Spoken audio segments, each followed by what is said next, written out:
Chapter 207. Cheers. In the room, at the small round table, Noah, Ivanli, and Julie raised the cups in their hands and clinked them together with a ding sound. Looking closely, on the small round table, snacks of various sizes were piled up into a small hill. At first glance, it gave people the feeling that the three were looking for entertainment. But in fact, this was a small farewell party held by Noah, Ivanli, and Julie. Tomorrow is finally the weekend. Ivanli raised the cup that was filled with drinks and moved his head closer to Noah, letting a pair of beautiful big eyes into Noah's field of vision. There was a teasing look in his eyes. Tomorrow, Julie and I will apply to form an official, tripping double blade, and the dormitory will also be redistributed. Noah, can you tell me how you feel now that you don't have two cute roommates? Do you want to know how I feel now? Looking at the teasing Ivanli, who turned into an interviewer, Noah's expression became quite annoyed. I just feel that it's great that I don't have to see a certain cute roommate's underwear thrown around in the bathroom. I didn't throw it around. The teasing on Ivanli's face was suddenly replaced by embarrassment, and he shouted angrily. I just didn't have time to clean it up. Really? Noah looked indifferent. I hope so. Otherwise, it will be too hard for Julie, who has to sleep in the same room with you for the next 3 years. Beside him, Julie made a concise and comprehensive sound. I also hope that Ivanli can pay more attention. I hope that Julie can pay more attention to yourself. Ivanli looked down and glanced at Julie's petite body. To be precise, it should be said that he looked at Julie's appearance with a troubled look. How many times have I said it? Noah is here now. Julie, can't you change your appearance? Noah couldn't help but glance at Julie and sigh helplessly. Julie purposely came all the way from her hometown, Gilliam, to this country to study at Haolang Academy. Noah also heard that Gilliam's place was usually very cold, and snow was a common occurrence. Because of this, Julie, who was used to the cold environment, came to this country with a relatively warm climate. A lot of the weather that was considered a bit cool for others would make Julie feel very hot. Therefore, after Julie came to this school, every time she returned to the dormitory, she would take off all her clothes, wearing only a shirt, and wander around the room. And this was one of the reasons why Noah's unusually sad male annoyance. As for Julie herself, she always felt that her behavior was natural. Therefore, she didn't know how many times Ivanli's words, as usual, she tilted her head, with a clear ding, ding ding ding ding ding, ding. Can't. Julie was originally an extremely cute girl, as beautiful as a doll. Undoubtedly, Julie's expression was expressionless, but her body exuded a delicate and pitiful aura, unsurprisingly, made Ivanli sink. Oh. Ivanli's pretty face blushed, and she turned her head away. Anyway, it's the last night, forget it. Yeah, the ahog on Julie's head shook like a small animal's tail, showing its owner's happy mood. Noah, who had been watching from the side, could only speechlessly pick up the glass of drink, put it to his mouth, and drank. However, in the next moment, Julie's words made Noah spit out the drink in his mouth. Can't I stay with Noah tomorrow? Julie, who usually had no expression on her face, suddenly showed an obvious regretful expression, and then said such a sentence. Then, tonight, can I sleep with Noah? PFFF. Noah, who was drinking his drink, felt like his chest was heavily punched, and the drink that just slid down his throat suddenly sprayed out, and sprayed toward Ivanli opposite him. Originally, with Ivanli's skill, it was very easy for him to dodge the incoming fountain of human bodies. It was a pity that Ivanli, who did not drink the drink, did not spit it out like Noah did.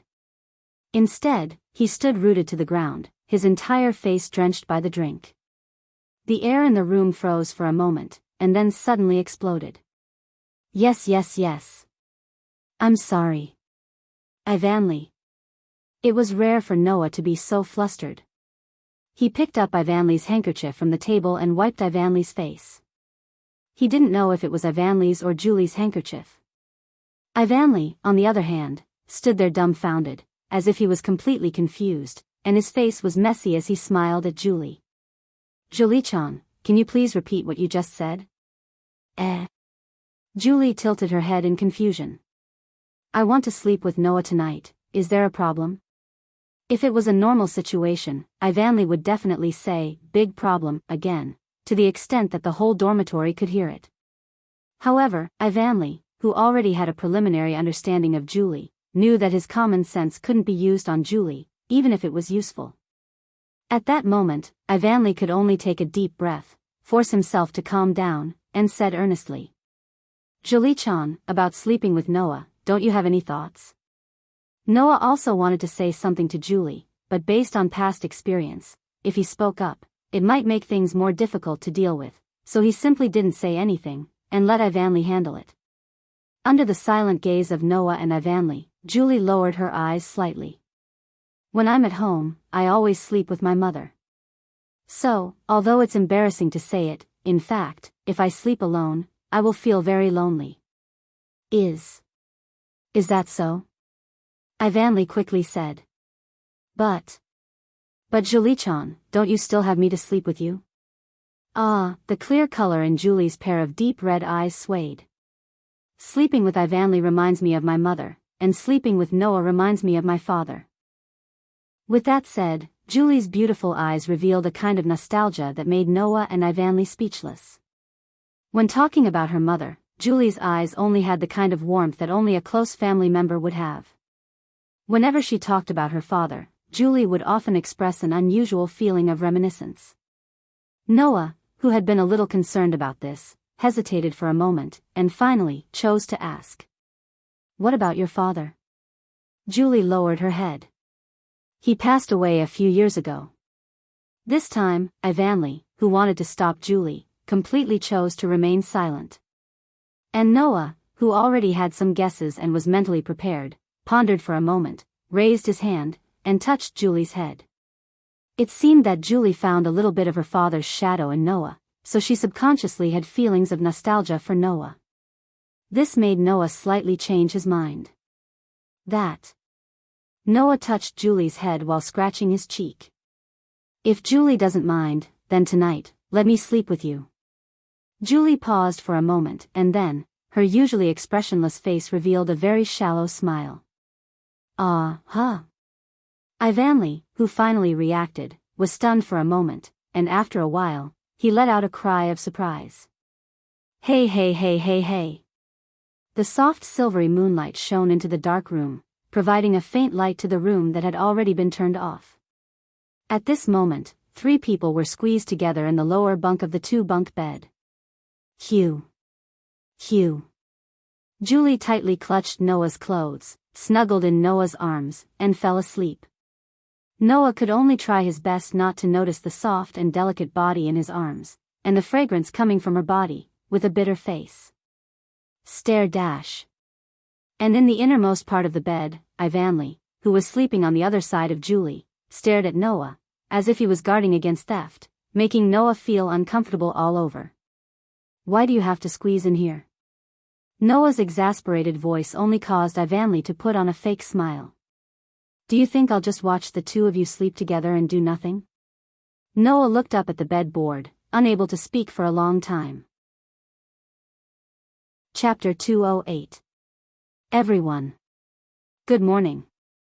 In an extremely excited state, Teacher Little Rabbit, who was standing on the podium, made a cute pose. Finally, everyone has an official, tripping double blade. This is really worthy of celebration. Have your seats and dormitory been adjusted? With that said, Teacher Little Rabbit's gaze went straight to the last row in the innermost part of the classroom. Looking at the lonely teenager sitting there, she revealed a sweet and evil smile. Oh, it seems that there are people who don't have their own, tripping double blade. In the classroom, all the students followed Teacher Little Rabbit's gaze and looked at the lonely teenager sitting in a seat. Bearing the gaze from all directions, Noah, who was sitting there alone, used his hand to support his chin, turned his head, and looked out the window. Yes. In the end, Noah did not officially become a tripping double blade with others. Because, no one can become Noah's tripping double blade. Just yesterday, Ivan and Julie became a tripping double blade. They moved out of Noah's room and were arranged to another room. It was said that Tachibana and Sui Gaya formed a tripping double-blade relationship. Ninefold Toru and Kue Hokusaki also formed a tripping double-blade relationship. All the first-year students in the class became a tripping double-blade with the person they liked. Whether it was the dormitory room or the class seats, they were all adjusted so that every student and their tripping double-blade sat together and lived together. Originally, Noah thought that the school would arrange a tripping double-blade for him, who did not choose a tripping double-blade. Who would have thought that in the end, all the first-year students had formed a tripping double-blade relationship with each other? In other words, the only person who did not have a tripping double-blade was Noah. After a week of survival of the fittest, in this class, there were a total of 41 freshmen who did not apply to drop out and stayed in the school.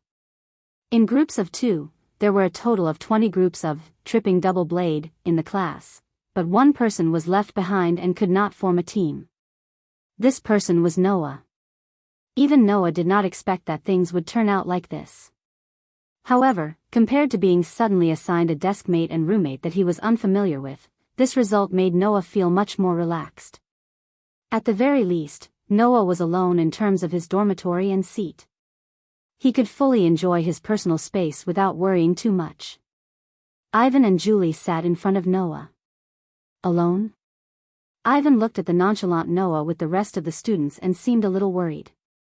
"Teacher, is it okay even without the tripping double blades? Even if you say that, I, Teacher Little Rabbit, have no way of suddenly finding someone to form a tripping double blade with this reclusive exception." Teacher Little Rabbit pretended to helplessly spread out her hands, but there was a smile on her face. "However, we will have even more intense training in the future.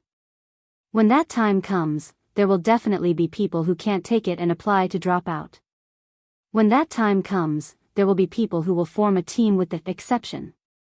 Hearing this, the hearts of everyone in the classroom became heavy. Then, since the official tripping double blade has been decided, we should also begin training on the blaze. Teacher Little Rabbit did not seem to notice the abnormal atmosphere and continued to speak in high spirits. "I'm here to inform everyone that next week, we will be conducting a mock battle where the blaze is allowed, new blade battle." The sudden news made many people involuntarily suck in a breath of cold air. Of course, it was caused by surprise and confusion. "No way." Ivan, who was sitting in front of Noah, said in a shocked voice.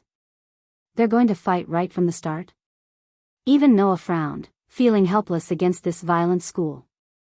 It was a weapon that was materialized from his soul, blaze.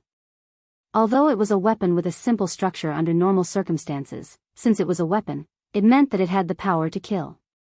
The blaze, formed by the soul, could only be used against the soul. This was what the chairman of Haolang Academy said. However, a weapon was still a weapon.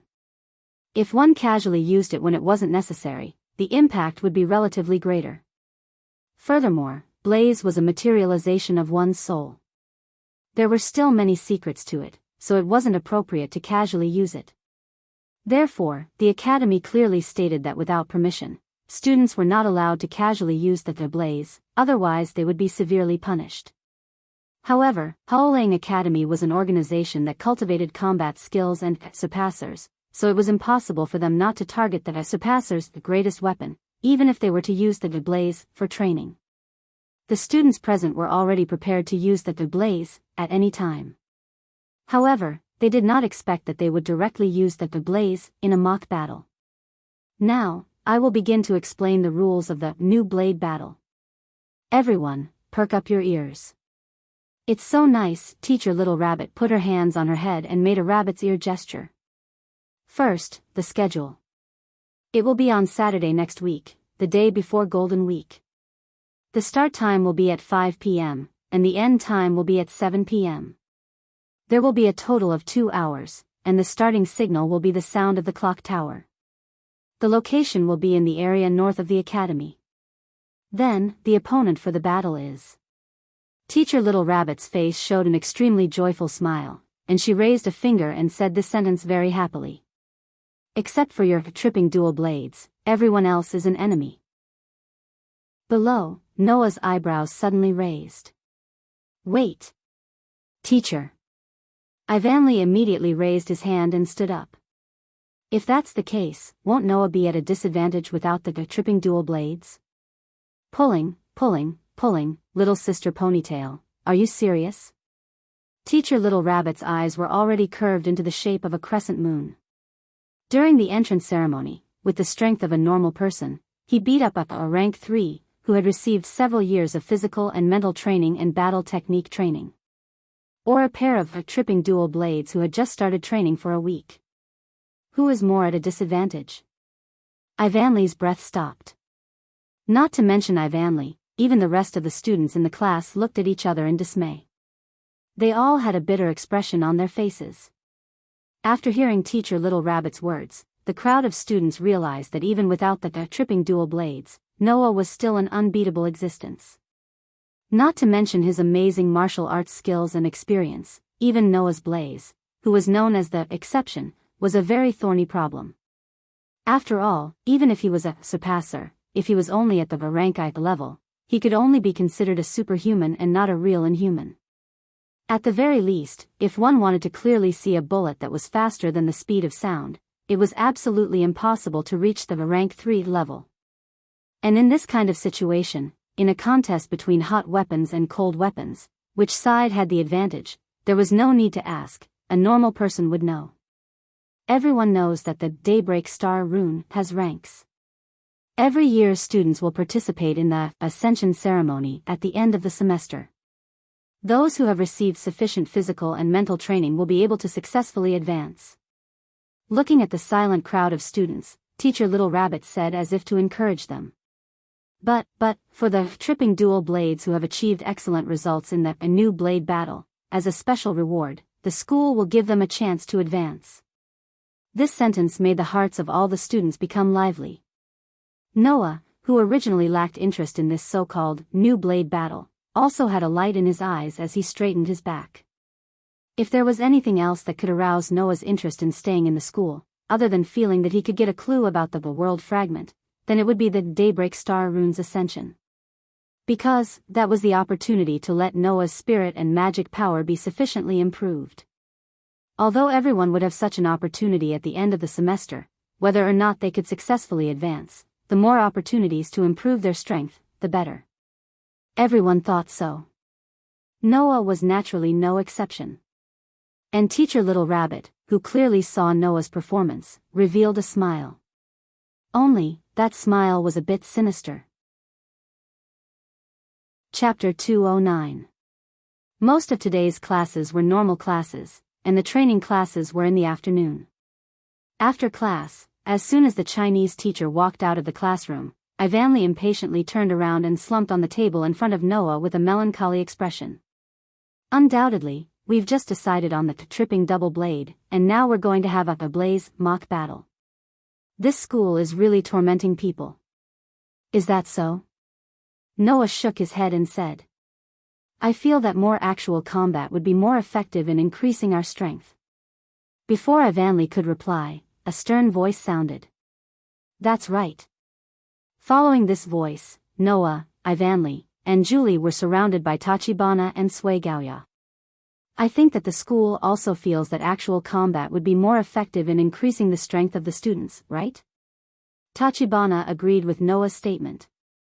Whether it's the entrance ceremony, the physical strengthening long-distance running training, or the daily classes, there have always been a lot of actual combat training.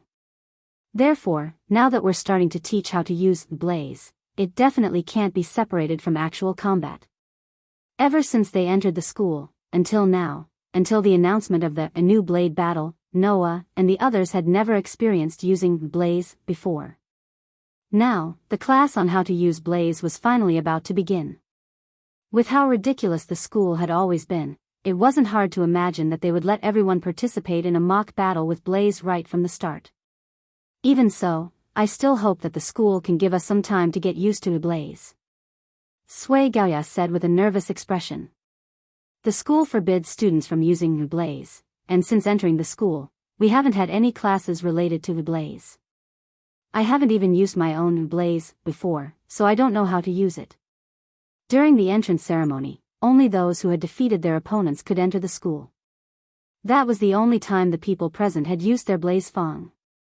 Suigaya didn't fight at that time. The reason was very simple. It was because Suigaoya's opponent was scared and ran away. Suigaoya, on the other hand, was so scared that her legs went soft.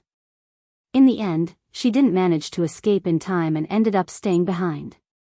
That was why Suigaoya and Ivanli were the same.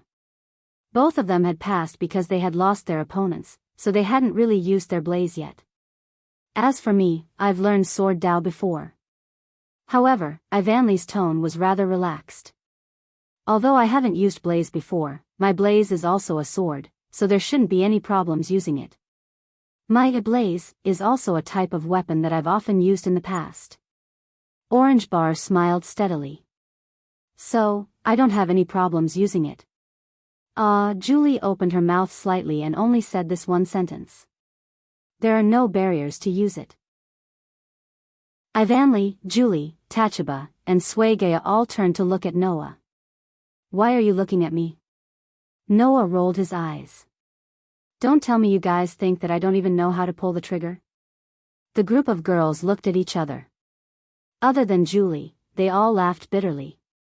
That's right.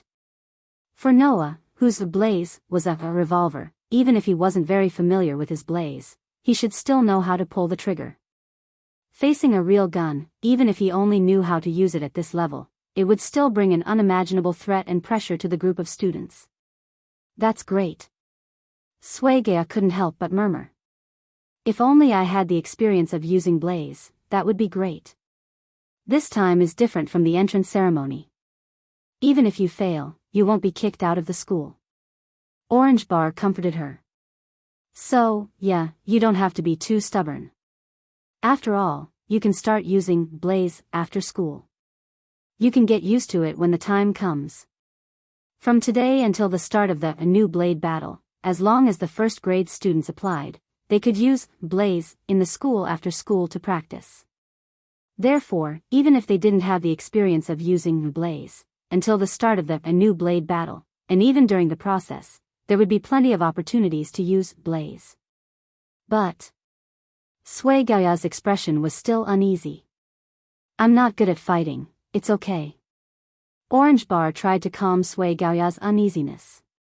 This time is different from the entrance ceremony. It's not a one-on-one duel, but a battle between tripping blades. I'm still here. Suigaya smiled and nodded, but that smile, no matter how you looked at it, was very forced. Noah and the others, who already had a certain degree of understanding of Suigaya, easily guessed her thoughts. Needless to say, Suigaya was definitely worried that she would be a burden to Orange Bar. Gaoya, don't worry. Ivanli purposely made his tone sound cheerful and patted Suigaya's back. There are only a few people in our class who have experience in martial arts or sports. The rest are like you, ordinary students. Orange Bar is the successor of Orange Bar, so it's impossible for him to lose to those people. When fighting, don't forget to use breathing technique. Noah also looked at Suigaya. That way, at least you'll have enough strength. If you can't win, just run. There's nothing to be ashamed of. N. Suigaya nodded her head vigorously. Her expression seemed to have eased a lot compared to before. At this time, 2 male students also came over. Are you having a battle meeting? With this sentence, the 2 male students, who Noah was familiar with, also joined in. Almost at the same time, Suigaya, who wasn't good at dealing with boys, shrank behind Orange Bar. What's wrong? Noah smiled calmly. Kyuchong, Okazaki, are you here to scout the enemy? The 2 newcomers were Kyuchong and Okazaki. Is there a need to scout the enemy? Okazaki pushed the glasses on her nose and said in a very arrogant tone. We've already seen your skills. Also, the list that the Academy gave us as a reference for choosing tripping double blade also recorded the general information of everyone in our class. Kyuchong rubbed his head. Although I haven't seen it, Okazaki memorized it all. That counts as enemy information, right? I've also seen that list. Ivanli looked at Kyuchong and Okazaki with interest. Very few people in our class have experience in martial arts, but I think all of you have practiced martial arts before, right? That's a really strong enemy. Orange Bar showed a reluctant smile. Yeah, we have to do our best. Suegaya nodded again. Kyuchong fixed his gaze on Noah, his eyes full of fighting spirit. I hope we can go up against each other again this time. Humph. Okazaki smiled provocatively. This time, we won't lose. Kyuchong and Okazaki looked at each other and smiled, then turned and left. A declaration before the battle? Ivanli blinked at Noah. They're not afraid of going up against you. Is that so? Noah shrugged and said. Are you afraid of going up against me? How is that possible? Ivanli and Orange Bar answered almost at the same time. Last time, you purposely let me in, I still remember that. Ivanli said with dissatisfaction. I want to prove that at that time, even if you didn't let me in, I could still get in. I've been wanting to fight you for a long time. Orange Bar was a little excited. I won't lose that easily. Yeah, Julie nodded. Even if your opponent is Noah, you can't admit defeat. Suegaya secretly glanced at Noah, then shyly hid behind Orange Bar. Obviously, it was a bit difficult for this timid girl to make a declaration. Looking at this group of cute girls, Noah smiled knowingly. Let's do our best. Chapter 210. In the woods surrounding the school, Noah walked in with steady steps. He arrived at an open space and looked around. Looking at the open space and the surrounding trees, Noah nodded slightly. He closed his eyes, reached out a hand, and pressed it on his chest. Blaze. Following Noah's call, a buzz trembled. A pure white geometric pattern called the star pattern spun and spread out from the center of Noah's chest and imprinted itself on Noah's chest. Pung! A burst of fiery red light rose from the star pattern and turned into a gorgeous flame. It burned fiercely, and not long after, it condensed into the shape of a weapon. It was the shape of a weapon called a gun. The burning flame flashed, and the pitch-black gun that was covered with white tree-like patterns was exposed to the air. Noah could clearly feel that compared to the time before it had become a part of his soul and turned into his blaze, what kind of changes had happened to the revolver now that it had become blaze? First of all, the cold feeling that was unique to metal in the past had disappeared and was replaced by a fiery warmth. Noah opened his eyes and looked at the blaze markings on the body of his revolver.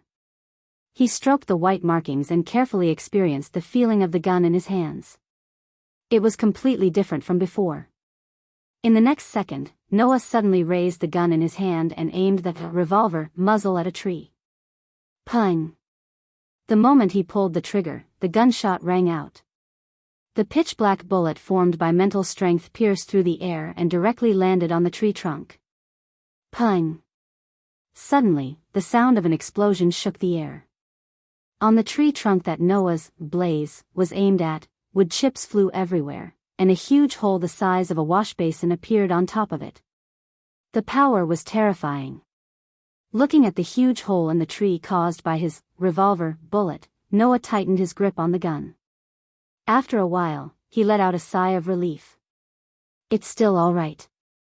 Although its power has increased after becoming a blaze, its recoil has also increased.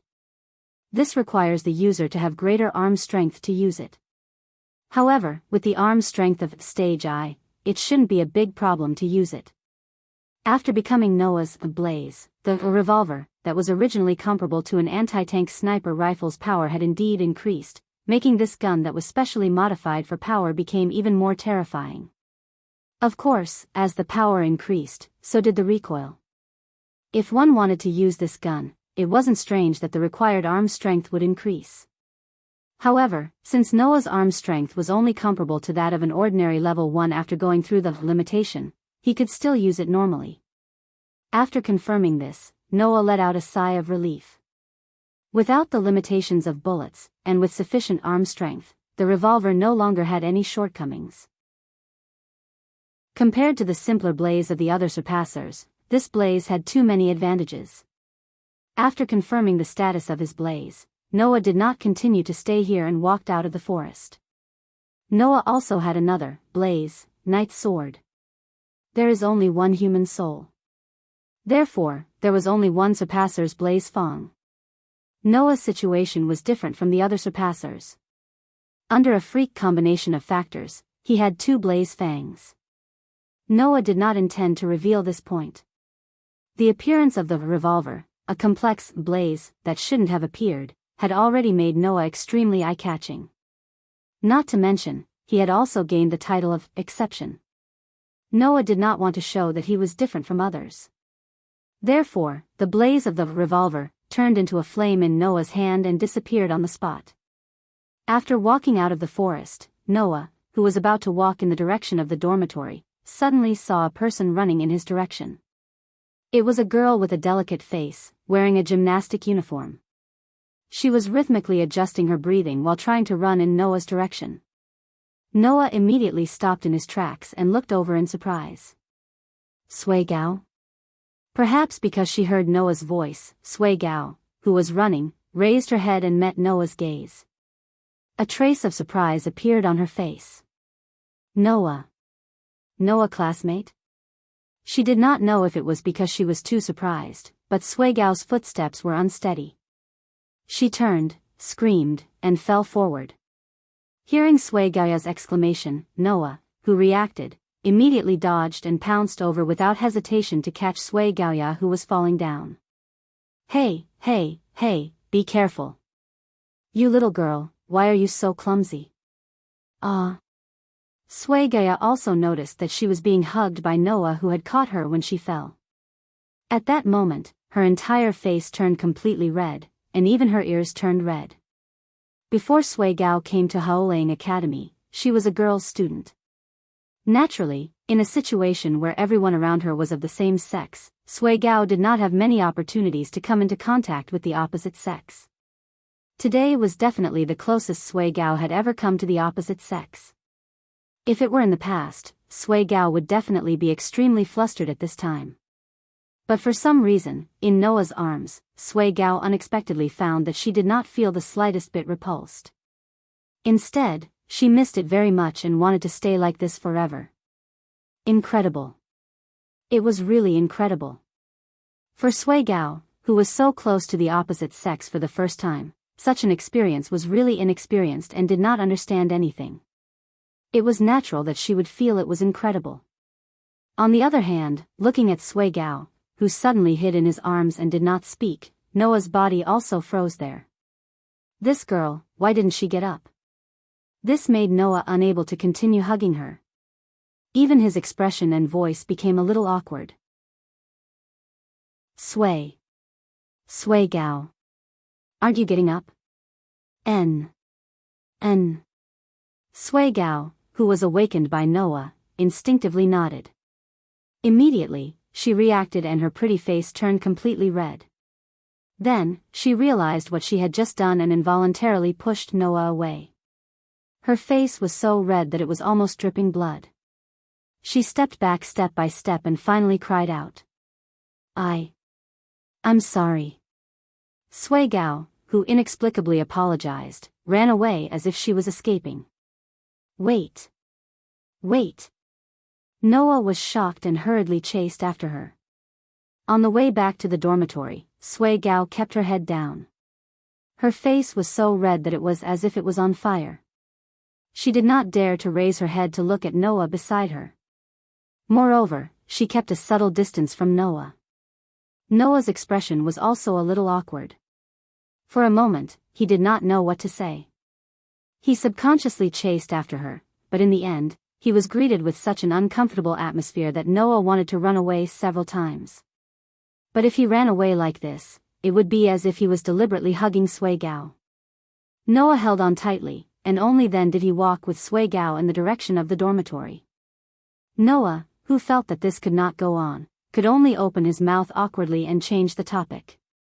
Right, Sui Gao, what were you doing there just now? It turned out that Noah's method of changing the topic was quite effective. Sui Gao suddenly showed an awkward expression, as if it was difficult to say. Her gaze moved back and forth between her feet and Noah's body. After a while, she opened her mouth in a mosquito-like voice. Slow, jogging, N? Noah was slightly startled, and his tone was full of uncertainty. Jogging? N. Sui Gao seemed to have plucked up her courage. She raised her head slightly and secretly observed Noah's reaction from the corner of her eyes.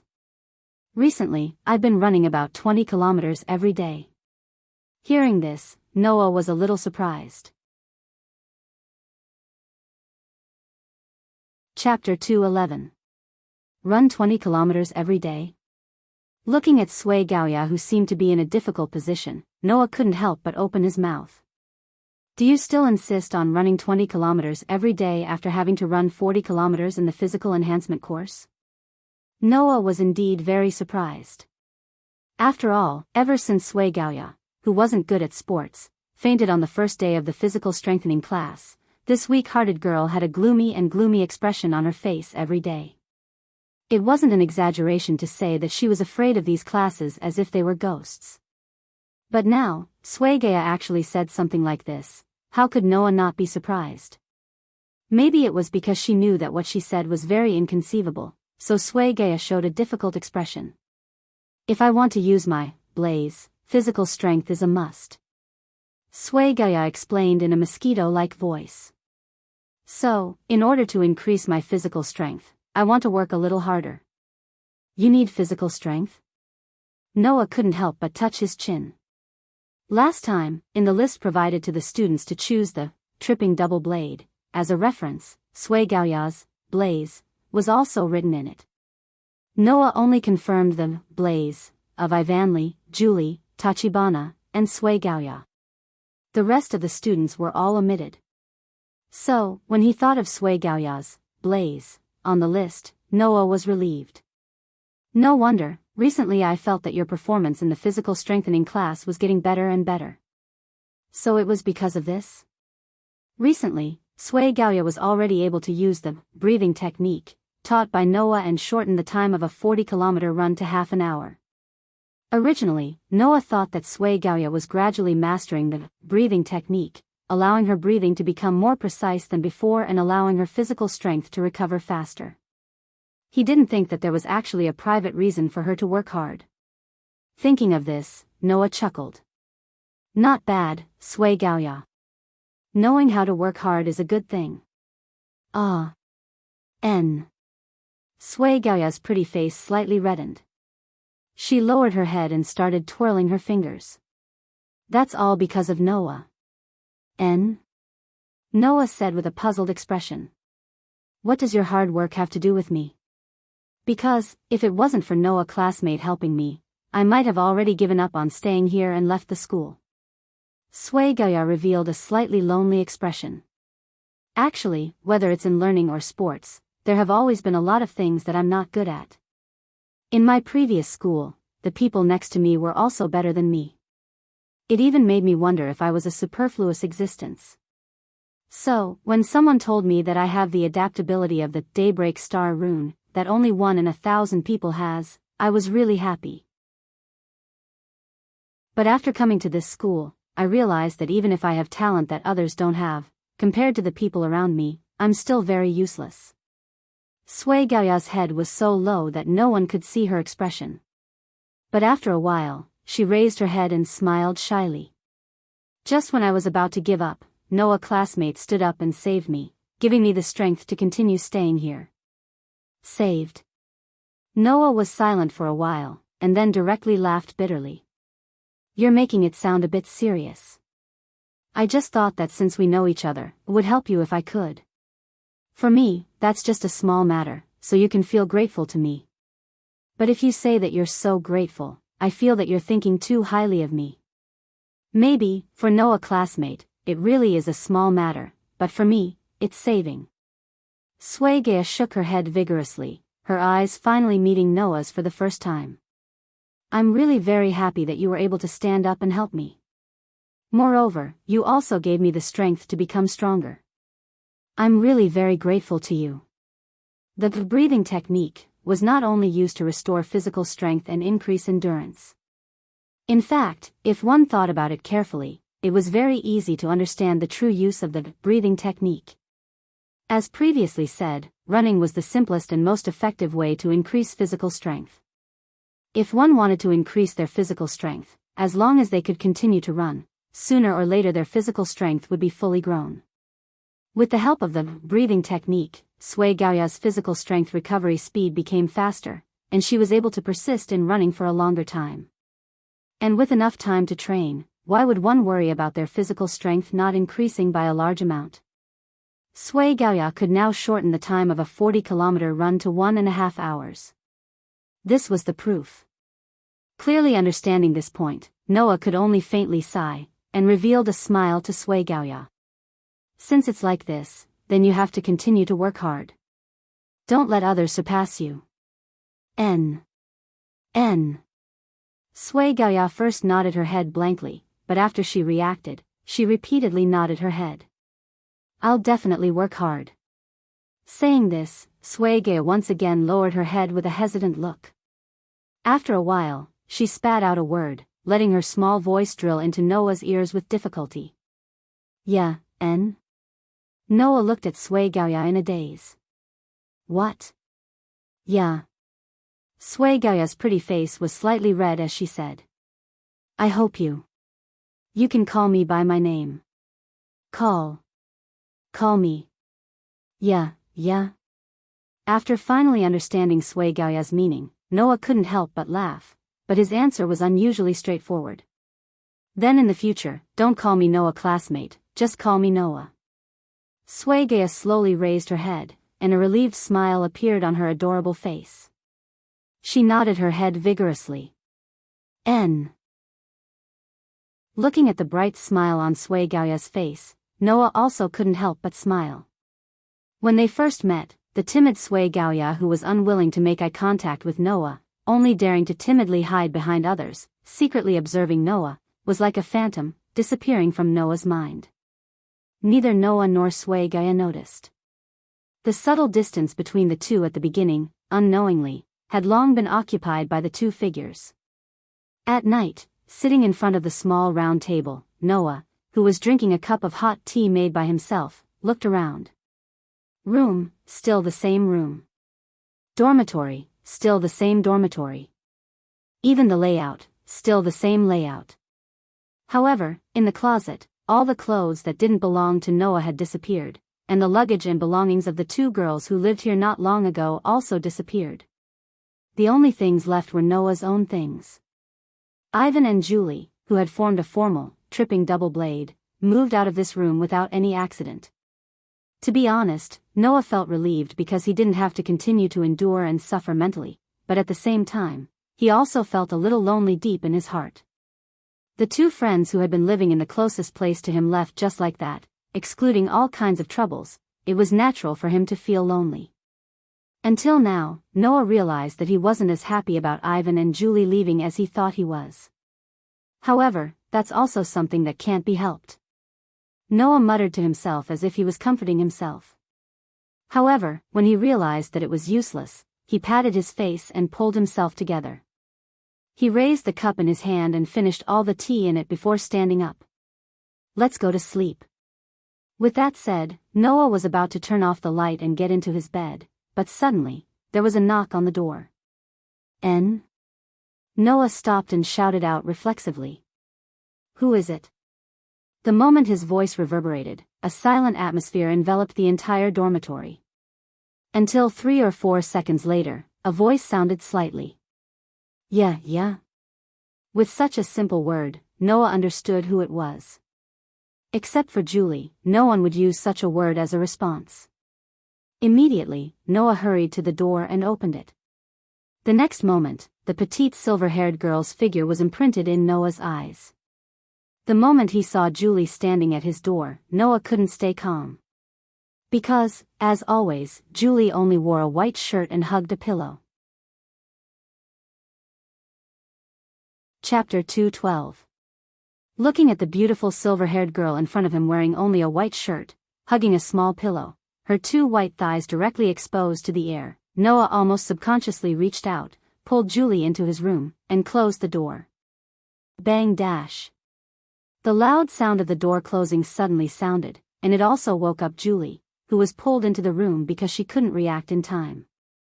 The next moment, Julie looked at Noah with her crimson eyes full of disbelief, making Noah laugh out loud. Of course, Julie was wondering why Noah suddenly made such a reaction. But for Noah, he believed that no matter who encountered the same situation, they would have the same reaction. There was no distinction between men and women in this dorm. That is to say, Julie just appeared in the dorm with this outfit that could be admired by boys everywhere. It should be known that Julie was originally a cute girl who could make people stare at her with just her appearance. If Julie appeared in front of the boys with this outfit, Noah didn't know if someone would directly pounce on her, but in that case, the stinky boys would definitely take advantage of her. Noah, who didn't realize that he had subconsciously excluded himself from the list of stinky boys, looked at Julie with a serious face. Although I really want to ask Julie why you came to me, before that, please allow me to ask a very serious question. Yeah.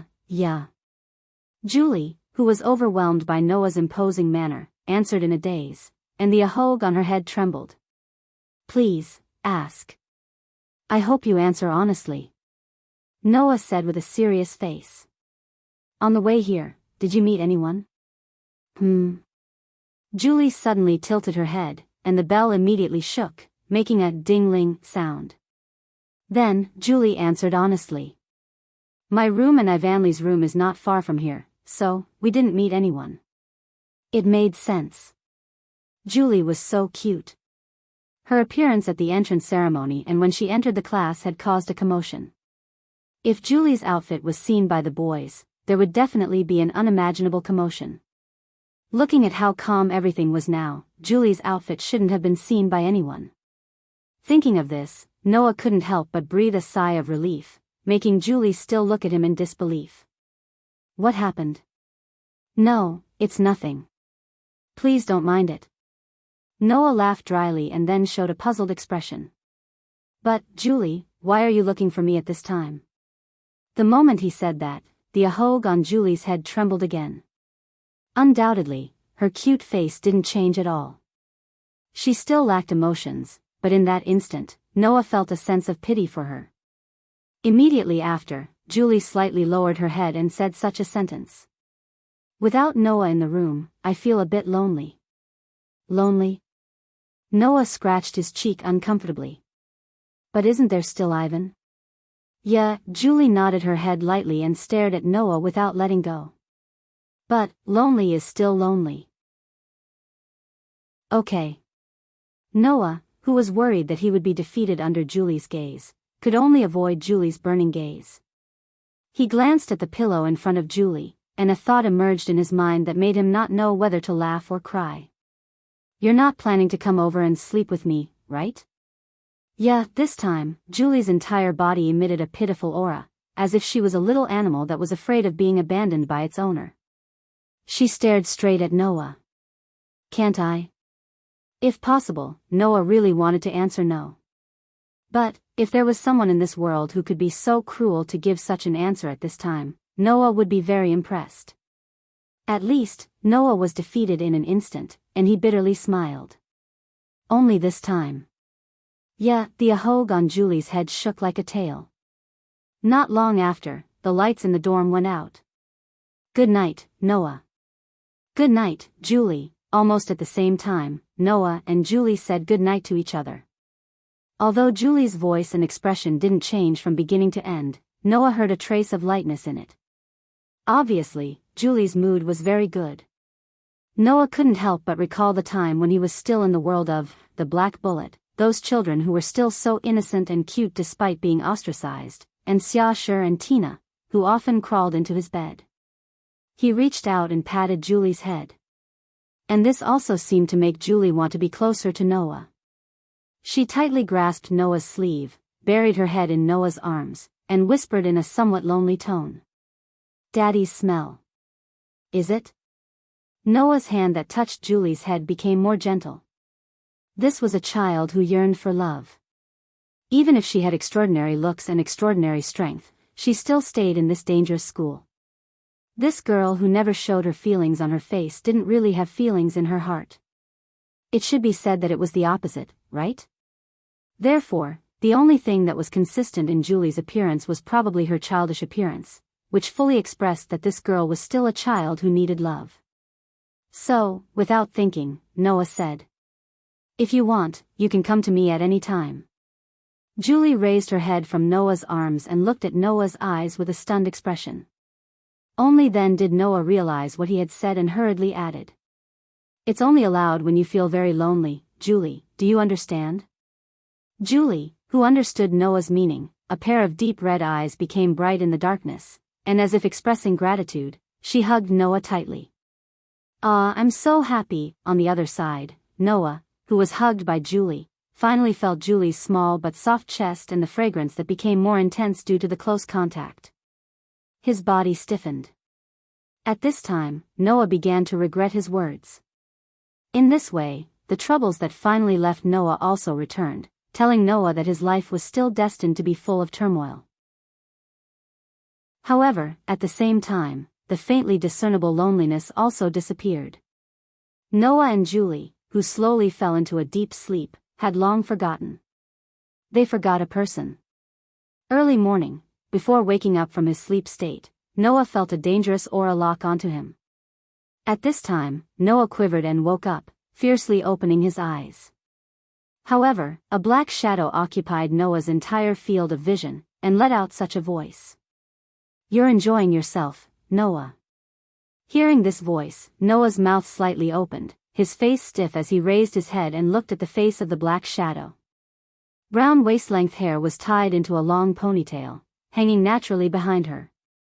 Wearing the school uniform, a pair of gem-like eyes were half squinted, filled with a bone-piercing cold light, causing the temperature in the air to drop by a lot. The newcomer, if not Julie's true roommate, then who could it be? "In order to show my strength in front of you in the new blade battle, yesterday I especially worked hard to practice against Blaze. In the end, I didn't even take a shower before I was so tired that I fell asleep." Ivan clenched his fists, closed his eyes, and the veins on his forehead popped out. "And you actually kidnapped Julie to your room. It seems like you spent a not a bad night." Sensing that Ivan's body was surging with an even more dangerous aura, firmly locked onto him, Noah failed to live up to his expectations and revealed a resentful smile, but after realizing that this was useless against the angry girl, he gave up and squeezed out a sentence. "Although I can roughly guess what's going to happen next, I still want to know, do I still have a chance to explain?" Haha. Ivan laughed, an extremely sinister laugh. "Many say no. After finishing his words, Ivan took a deep breath, and shouted under Noah's slightly desperate expression. "You shameless bastard!" The flustered and exasperated voice resounded throughout the entire dormitory. Chapter 213. Dusk, as if it wanted to devour the entire sky, crazily expanded. The shadow behind Noah was elongated by the setting sun. He looked up at the clock tower that could be clearly seen from within the school grounds or even from outside. It had been a long time since he saw the clock tower. The corners of his mouth curled into an arc that was full of fighting spirit. Ding dong, ding dong, ding dong. Not long after, the clear sound of the clock tower's bell resounded through the entire sky. Like the thunder before a storm, it announced the start of the battle. It announced the start of the battle called New Blade Battle. Standing at the waiting area determined by drawing lots, Noah clearly felt that the moment the clock tower's bell rang, the entire school's atmosphere became tense. Then, with dusk as the background, every place in the school flickered with light. It flickered with the light of a scorching flame that any surpasser would be familiar with. That was the phenomenon of a weapon that represented the soul obtaining a form in this world. And the appearance of this phenomenon also caused the tense atmosphere in the air to explode all of a sudden. Even without seeing it with his own eyes, Noah could imagine the scene in his mind. In the current school, those students who had materialized Blaze were running around in search of their opponents and advantageous terrain. In the New Blade Battle, the tripping twin blades that obtained an excellent result would receive the Ascension Ritual as a reward. Although he didn't know what kind of excellent result would count, he didn't need to think to know that only by defeating the other teams as much as possible would one be able to show off one's results. In order to obtain this opportunity to ascend, many students would probably go all out. It was even possible that they would choose to deal with other teams by hook or by crook. Noah didn't have the slightest interest in fighting with his classmates. After all, those students had only gone through physical strengthening training. Their combat training hadn't been thoroughly carried out yet. They only knew how to wield their blaze, without knowing a thing or two about fighting. They simply couldn't be considered opponents. If he had to say who he was interested in, Noah would only be interested in the 3 pairs of tripping twin blades. Ivanli and Julie. Tachibana and Ya. Kujuryu Totoro and Oki Hokusaki. Among the 3 pairs of tripping blades, Ivan had learned swordsmanship, Tachibana was a descendant of the famous Tachibana 18 arts, Kyuchi Totoro had learned martial arts from Kukui Totoro, and Julie seemed to have a certain degree of combat skills. Even Ya, who didn't have strong combat skills, had learned the breathing technique, which could play a certain role in battle. Therefore, Noah's fighting spirit was basically directed towards these 3 pairs of tripping blades. As for the other students, Noah had heard that there were 1 or 2 pairs of double tripping blades that were more experienced in sports. Their fighting strength was much stronger than the average student, but compared to the 3 pairs of double tripping blades that Noah noticed, there were still some shortcomings. It's been a long time since we last had a fight. After saying that, Noah closed his eyes and sensed the direction of someone's aura. Then, he chose the closest direction and walked in that direction. Hiya hiya hi. In the spacious forest, several figures rushed out from the surrounding trees and bushes. They held weapons that had tree root-like patterns on their bodies. While shouting loudly, they rushed towards a figure standing in the middle of the open space, completely surrounding that figure. Pung! Unfortunately, in the next moment, a volcanic eruption force rushed into the sky. Like a gust of wind, it attacked the figures that surrounded the figure. While the branches and leaves on the ground were blown away, it also sent the crowd of people that surrounded the figure flying. After a burst of crackling sounds, the group of students that rushed out from the bushes to attack the people in the open space all fell to the ground. They didn't even feel any pain, as if their heads were numb and they fainted. Chi. The weapons all over the ground turned into flames and dissipated. The blaze that was obtained by materializing a soul would disappear when the wielder lost consciousness. And this was also the standard used to determine the outcome of a battle between surpassers. Looking at the students that were lying on the ground, Noah, who was standing in the middle of the open space, rubbed his head and helplessly shook his head. This time, there were 3 pairs of tripping dual blades that attacked at the same time. Along the way, Noah had already defeated 4 pairs of tripping dual blades. Among these 4 pairs of tripping dual blades, some chose to face Noah head-on, some chose to sneak attack, some used other methods, and some directly rushed in front of Noah and were directly knocked down by Noah. Noah didn't think that there would be people that chose to team up. However, it could still be considered as a method. Whoosh! Just as he was thinking this, a figure suddenly broke through the air and rushed behind Noah. The sharp weapon in the figure's hand turned into a black shadow and was mercilessly thrown in the direction of Noah. The gleaming sharp weapon tore through the air, bringing with it a sharp wind, and directly smashed down on Noah, who was in front of him. However, when the sharp weapon was less than 10 centimeters away from Noah's head, Noah's body immediately became like a leaf blown by the wind. He lightly floated along with the sharp wind and took a step back. Whoosh! The sharp weapon brought with it a powerful force, and it almost touched Noah's body as it fell. The airflow it contained blew all of Noah's hair back. Not a bad attack. With a calm appearance, Noah narrowly avoided the attack of the sharp weapon. The tip of his foot touched the ground, and his body suddenly retreated as if it was weightless. In an instant, he rushed forward with the sharp weapon in his hand, and grabbed the arm of the figure behind him. Unfortunately, the attack trajectory is too simple, and it can be easily seen through. Saying this, Noah used his strength and threw the attacker who was grabbed by the arm away. This was just a very casual movement. Therefore, the attacker adjusted his body mid-air and landed steadily on the ground. He looked at Noah with eyes full of helplessness. Sure enough, there's no way. Is it that easy? Saying this, the attacker did not lose his will to fight. Instead, he stared at Noah eagerly and raised the sharp weapon in his hand. It was a knife. It was a weapon unique to this country, the katana. As for Blaze, who was holding such a katana, his brown ponytail swayed in the air behind him. It was none other than Ivan. However, Ivanli was not the only one who came. Shah, in the woods nearby, the sound of leaves rustling could be heard, and a few trees suddenly shook. Immediately after, two figures flashed out from the side and stood on the branches of the trembling trees. They looked down at Noah, who was in the middle of the field. They were two young girls with long, straight silver hair and beautiful, jet black, long, flowing hair. She had long, straight silver hair and two headbands with bells on them. She held a pair of dual blades in her hands. It was a weapon as thin as a pair of wings that the blade soared. The young girl with long black hair was tightly holding a chain with a water droplet at the front, the iron chain. Noah had confirmed these three Blaze weapons on the list. However, this was the first time he saw them with his own eyes. Oh!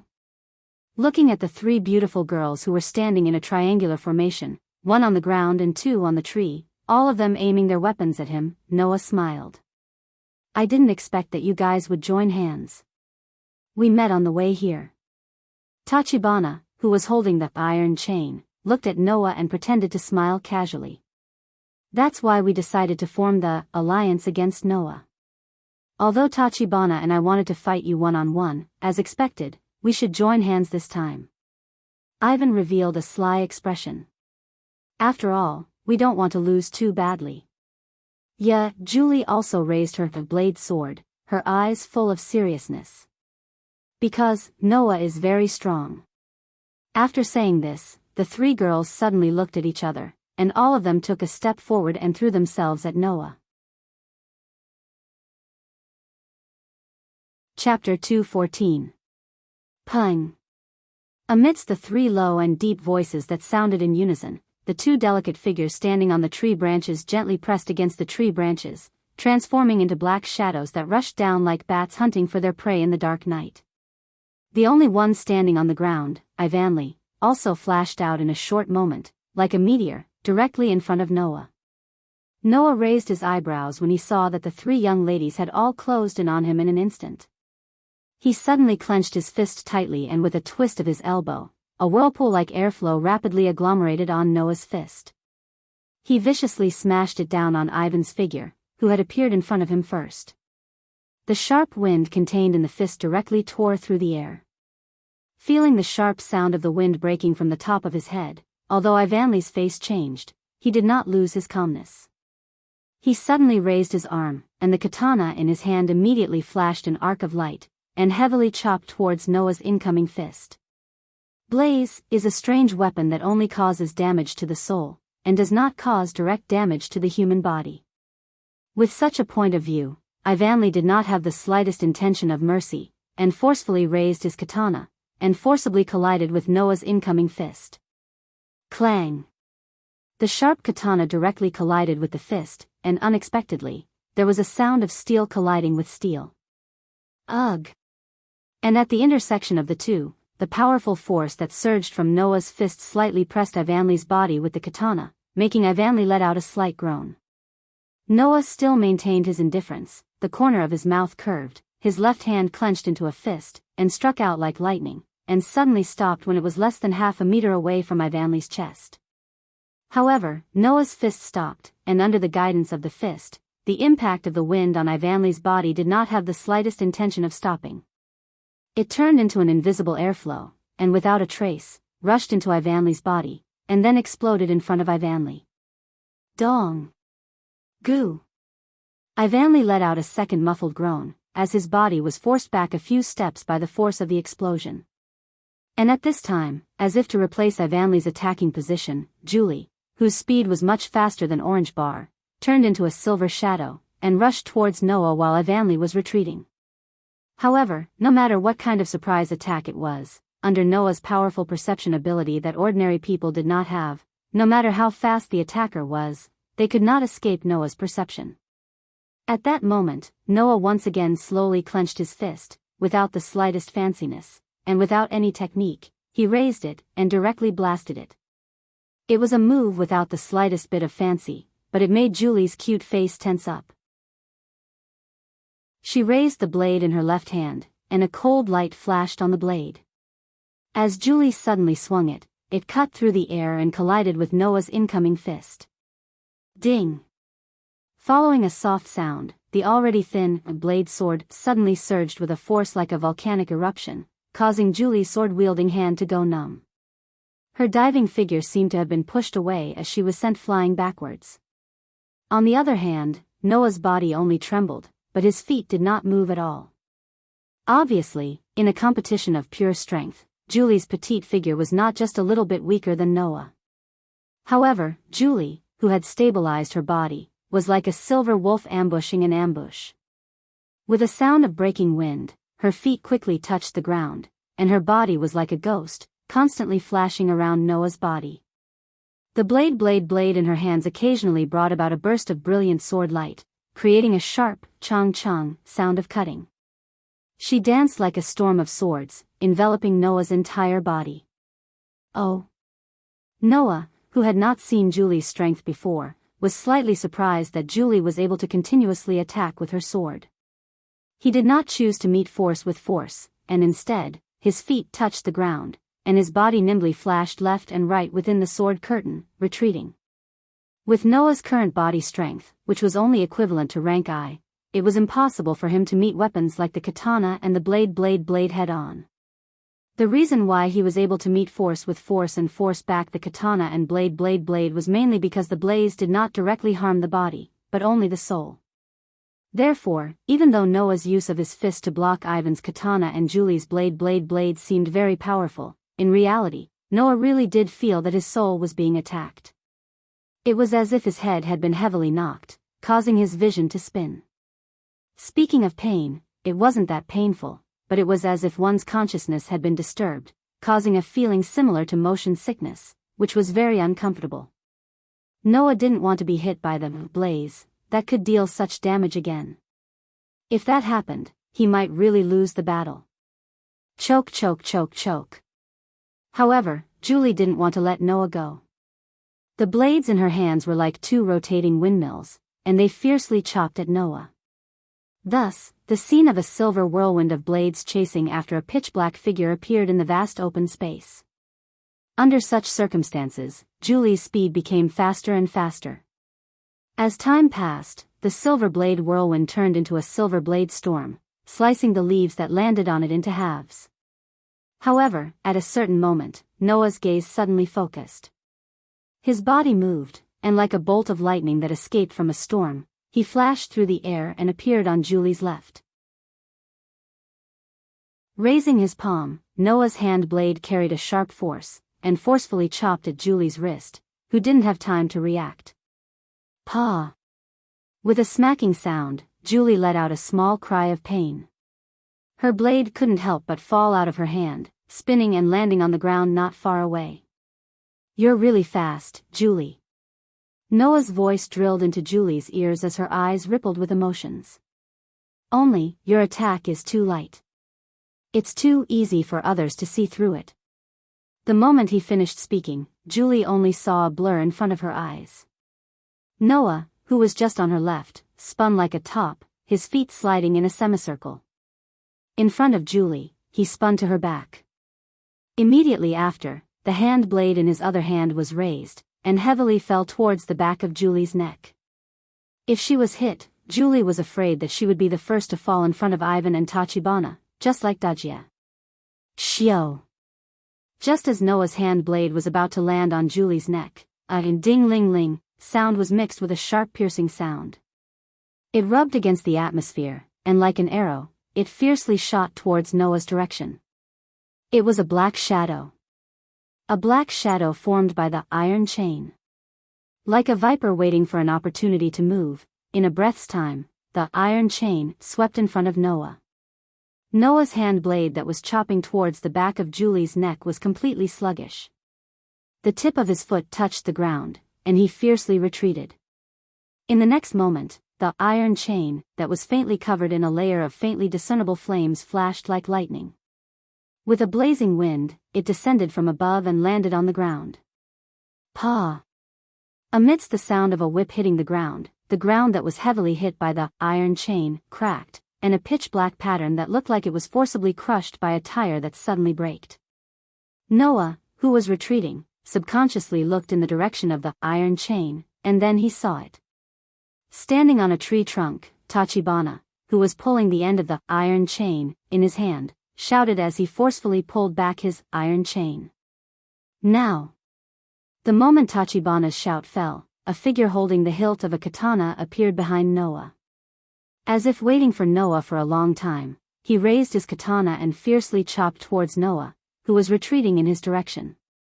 At the same time, Julie, who was holding the blade sword in her hand, also rushed out.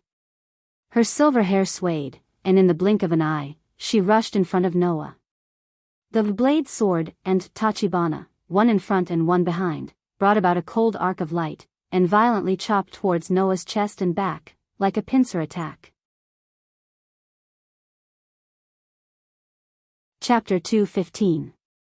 Clang.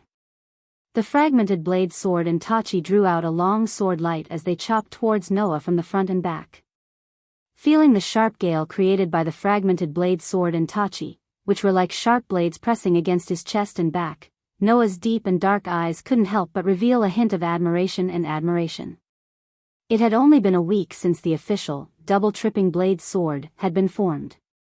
In a situation where there wasn't enough time to start the lessons on cooperation, Ivanli and Julie were actually able to cooperate to such a degree. It was really hard to find fault with them. What was even more admirable was Tachibana. Whether it was Ivanli or Julie, although the two of them were very familiar with Tachibana, in terms of fighting, the three of them had no interaction at all. Even so, Tachibana was still able to find an opportunity to make a pincer attack for Ivanli and Julie. With such keen fighting instincts, people couldn't help but secretly praise him for being the successor of the famous Tachibana 18 arts. But what surprised Noah the most was Julie. This was because Julie clearly looked weaker than Ivan, who had learned the way of the sword, and Tachibana, who had inherited the 18 arts of orange flow, in all aspects. However, in reality, Noah could tell. Ivanli, Julie, and Tachibana. Among the three girls, Julie, who had never seriously learned martial arts, was the strongest in terms of combat strength. With just a glance, Noah could tell that Julie had never learned martial arts. But Julie's swordsmanship was completely natural. Clearly, it was the same as when Noah and Alusha first learned swordsmanship. She had completely relied on herself to figure out her swordsmanship. To put it bluntly, other than Kyujuju Turyu and Oki Hokusaki, among the first years, Ivanli, Julie, and Tachibana had the strongest fighting strength. Of course, this didn't include Noah. No matter how good the three girls' coordination was, or how strong their fighting strength was, when faced with Noah, who had extraordinary perceptive abilities, combat experience, and fighting skills, they could only nurse a grievance. Suppressing the admiration for the three girls in his heart, Noah reached out a hand and pressed it on his chest. Ivanli, Julie, and Orange Bar, who were standing on a tree trunk not far away, narrowed their eyes at the same time. Wang! Shortly after, a white star pattern spun and expanded from Noah's chest and imprinted itself on Noah's chest. Bang! Scorching flames erupted from within and spread out in all directions. Blazing Fong! Following its owner's call, a revolver with white markings appeared from the blazing flames and was held in Noah's hand. Then, Noah, who was holding the revolver tightly, suddenly waved his hand around. Who? With a muffled sound of wind, a pitch-black arc flashed in the surroundings, solidly colliding with the incoming katana and katana. Clang! Amidst the sound of metal clashing, they collided with the black arcs of the katana and the katana, creating a burst of bright sparks on the sharp edges of the two blaze weapons. Clang! Unfortunately, the sparks flashed for less than 2 seconds before the katana and katana that collided with the pitch-black arc were bounced back by a huge force. Goo! Ivanley and Julie, who were attacking Noah from both sides, had a look of discomfort on their faces as their bodies were also bounced back. On a tree trunk not far away, Orange Bar, who was watching Ivanley and Julie's pincer attack being neutralized, bit his lip. With a ka-chee sound, the iron chain in his hand turned into a black shadow and shot toward Noah's direction. Bang! However, almost at the same time, in the midst of a loud gunshot, a pitch-black bullet pierced through the air and heavily collided with the water droplets at the tip of the iron chain. Clang! The pitch-black bullet and the water droplets with the iron chain bounced off each other in the midst of the sound of collision. Wah! On the tree trunk, Orange Bar sucked in a breath of cold air. Ha! At this time, Ivan and Julie, who had stabilized their retreating figures, once again charged forward. Holding their own blaze, they let out a shout. Their katana and fragmented blade emitted a cold aura as they waved their swords in the air, covering Noah's direction. Noah, who was standing still, had a flash of light in his eyes. He held the revolver tightly, and the body of the revolver danced out at an extremely fast speed. It once again turned into a circle of pitch-black arcs, and fiercely collided with the continuous sword curtain created by the katana and katana. Bang! The continuous sword curtain was suddenly directly dispersed by the pitch-black arc that violently expanded. Dong! The shockwave spread out, and Ivanley and Julie, who were at the center of the shockwave, were shocked by the sudden burst of power from the katana and katana in their hands, causing them to take 2 steps back. 1 against 3. Moreover, the 3 people he was fighting against were all first-year students who had outstanding battle prowess and were even among the best. Noah still didn't show any signs of being defeated. After 2 weeks, Ivanley, Julie, and Orange Bar finally saw with their own eyes how strong Noah was when he used the strength of a normal person to defeat a rank 3 school teacher. What's wrong? Noah, who was holding a revolver named Blaze, didn't point the gun at the 3 girls. Instead, he let out a provocative laugh. Is this the end? Ivan and Julie, who had retreated to a distance of 10 meters away from Noah, panted heavily. However, they still pointed their blaze at Noah from afar. It's not going to end so easily. Orange Bar was the one who shouted this. Yeah. As if in response to Orange Bar's call, a rumbling sound suddenly rang out beside Noah. Bang! A huge tree was smashed to pieces. Behind the huge tree, the figure that rushed out from the scattered pieces of wood was the girl with a weak personality but a beautiful figure. If someone were to see her right now, they would definitely not believe that she was the girl who had fainted during the physical enhancement class. Because, at this very moment, this delicate girl was holding a huge assault spear in her hand, the cavalry spear. As its name suggested, it was a spear that was supposed to be used by knights on horseback. However, right now, Ye had used her super-enhanced arm strength as a surpasser to hold it tightly and charge forward. Ye had once said that if she wanted to use her blaze, it would require a lot of stamina. It was precisely because Ye's blaze was such a huge cavalry spear that she needed to quickly increase her stamina, otherwise, she wouldn't be able to use it at all. And now, the girl's hard work over this period of time had indeed turned into the power of the blaze in her hand. Against the terrifying oppressive wind that made people's ears ring, it directly charged forward and violently rushed in front of Noah. His gaze focused, Noah suddenly raised the revolver in his hand, and very accurately blocked the tip of the cavalry spear that was suddenly thrusting towards him. In the next second, the crazily thrusting cavalry spear violently stabbed into the body of the revolver that was blocking. Clang! A violent and crisp sound of collision rang out, and the impact turned into a storm with irresistible force, cutting through the ground and attacking in all directions. Screech! Amidst the shrill sound that made people want to cover their ears, the impact of the impact also madly flashed from the body of the revolver, and the tip of the cavalry spear that came into contact with each other. Noah's expression changed for the first time. From the revolver, a wave of violent energy that made people unable to help but suspect passed through the body of the revolver and attacked Noah's body, causing Noah's arm to feel a little numb. Woo woo woo. Ye struggled to stand still, and used all her strength to push the cavalry spear in her hand. She closed her eyes tightly, and poured all her strength into this attack, venting it on Noah's body. The body of the revolver let out a creaking sound. Her feet were slightly lifted off the ground because of the pressure. Gotcha! The ground that Noah stepped on cracked with a sound that made people's scalp numb. The hand holding the spear gradually lost feeling, and Noah's gaze towards the charging Ya also changed.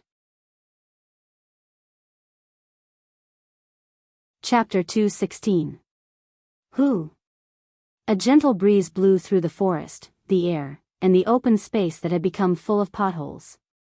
Ivanly, Julie, and Orange Bar, who were in a triangular formation, each held their own blaze. They looked at the center of the field and fell into a state of speechlessness. In the center of the field, Ya, who was holding a huge cavalry spear, sat on the ground and panted heavily. His face was slightly pale, and he looked like he was about to be burnt out. Needless to say, Ya's physical strength had been greatly consumed by using the huge cavalry spear. He was now at the point where he could not stand up. Noah stood in front of Ya, holding the revolver blaze in his hand. He then looked at his hand that had become numb from blocking Ya's attack. It was even slightly trembling. After a while, he suddenly laughed. Isn't this quite powerful? Ya, who was panting heavily, looked at Noah in a daze. Although it has a weakness that requires a large amount of stamina to use, once you have sufficient stamina and arm strength to wield it, in terms of strength, your blaze is very likely to be the strongest amongst all the blaze. Noah extended his hand which had just stopped trembling in front of Ya. With such a powerful blaze, you still say that you are useless. You will be punished by the heavens. Ya stared blankly at the gentle smile on Noah's face that could not be stopped. Hearing Noah's words that sounded like he agreed with her, Ya's charming face turned slightly red. Her heartbeat also rapidly accelerated. She involuntarily reached out her hand and placed it on Noah's hand. Noah pulled slightly and pulled Ya up. Continue to work hard. Holding Ya's soft little hand, Noah said this sentence from the bottom of his heart. Otherwise, even the soul in your hand will not be able to stand it. Ya lightly nodded her head, then immediately nodded with force. I will work hard. Noah suddenly smiled. Seeing that the tense atmosphere from before had completely dissipated due to Noah and Ya's inexplicably warm conversation, Ivanly, Julie, and Orange Bar each showed different expressions. Ivanly let out a long sigh and narrowed his eyes. Julie's hand that was holding the sword lowered. Her deep red eyes revealed an envious expression. As for Orange Bar, she stared straight at Noah and Ya's tightly held hands. Her charming face, like her tripping double blade, also slightly blushed, and she deliberately coughed. That, from all aspects, young men and women should not hold hands so intimately. It's about time to let go, right? Only then did Noah and Ya react. They quickly let go of their hands at the same time and even put some distance between them. It's done. Noah adjusted his emotions, and the corners of his mouth curled up. He held the revolver and twirled it around. Do you want to continue fighting? Ivanly, Julie, Tachaba, and Ya looked at each other. Just as Ivanly and Orange Bar took a step forward and were about to say something to Noah, an extremely shrill scream resounded through the entire forest. The four girls present immediately felt their chests tighten, and their charming faces suddenly changed color. What? Ya, who was the most timid, had already hidden behind Orange Bar. What was that sound just now? Was someone defeated? Ivanly's face was also filled with shock. But, that sound is too tragic. That did not sound like the cry of someone who was defeated in a normal battle. That cry was like the cry of someone who was on the verge of death. It contained indelible pain. Noah raised his head and closed his eyes. After sensing for a while, he suddenly opened them and looked in a direction not far away. Immediately, Noah crouched, and his body rushed forward like a cheetah. In the blink of an eye, he disappeared into the forest. Noah, Ivanly, Julie, Orange Bar, and Ya called out at the same time, and immediately chased after him without hesitation. Noah, who was rushing forward, tightly held the revolver in his hand, and his eyes flashed with a thoughtful light. Noah was certain that the scream just now was not as simple as being attacked by the soul-damaging blaze. Indeed, when being attacked by the blaze, the person who was hit would feel pain for a moment, but that was only for a moment, and it was a very small feeling. Otherwise, Noah would not have used his hands to block Ivanly and Julie's blaze. Thus, Noah, who had personally experienced the effects of the blaze, could confirm that although the feeling of being hit by the blaze was very uncomfortable, it was only uncomfortable. It was not to the extent that it would cause one to scream so miserably. In that case, what was the shriek just now? With this question in mind, Noah increased his speed, and not long after, the scene before him suddenly opened up. A square with a fountain in the middle appeared in front of Noah. And in the middle of the square, several people stood there. First, there were 2 students wearing the school's uniform. The tall and short figures were Kyujuju Totaru and Oki Totaru, whom Noah recognized. However, at this time, Oki Totaru was lying on the ground with wounds all over her body, and blood was still flowing out from her wounds. Kyujuju Totaru hugged Oki Totaru, and his face was filled with anger as he looked in front of him. In front of Kyujuju Totaru, a figure stood there. It was the figure of a girl wearing a maid outfit with rabbit ears on her head. Impressively, it was Teacher Little Rabbit. However, what made Noah's eyes constrict was that the usually cute and spoiled Teacher Little Rabbit was actually holding a huge sword in her hand. The blade was full of sawtooth, and at a glance, one could tell that the sword had amazing lethality, Fong sword. Noah's footsteps suddenly stopped. Teacher Little Rabbit, who was holding the Fong sword in her hand, seemed to have heard a strange sound. She turned around and looked in the direction of Noah. When she saw that it was Noah, her eyes lit up, and her face was filled with excitement as she shouted. "Wow! I finally found you.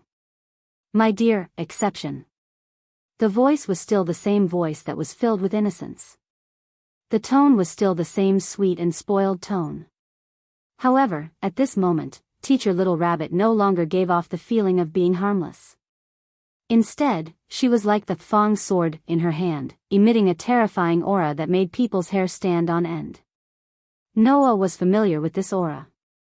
It was called Murderous Aura. Hey, can you wait for me over there for a while?" Teacher Little Rabbit first smiled sweetly, and then her temperament suddenly changed, and the expression on her face became ferocious. "Wait until I get rid of this guy who is in the way first." With a completely different rough tone compared to before, Teacher Little Rabbit raised the Fong sword in her hand and fiercely slashed at Oki Totaru, who was covered in wounds. Blaze! At this moment, Ninefold Totaru, who was holding Oki Totaru tightly, shouted angrily. Bang!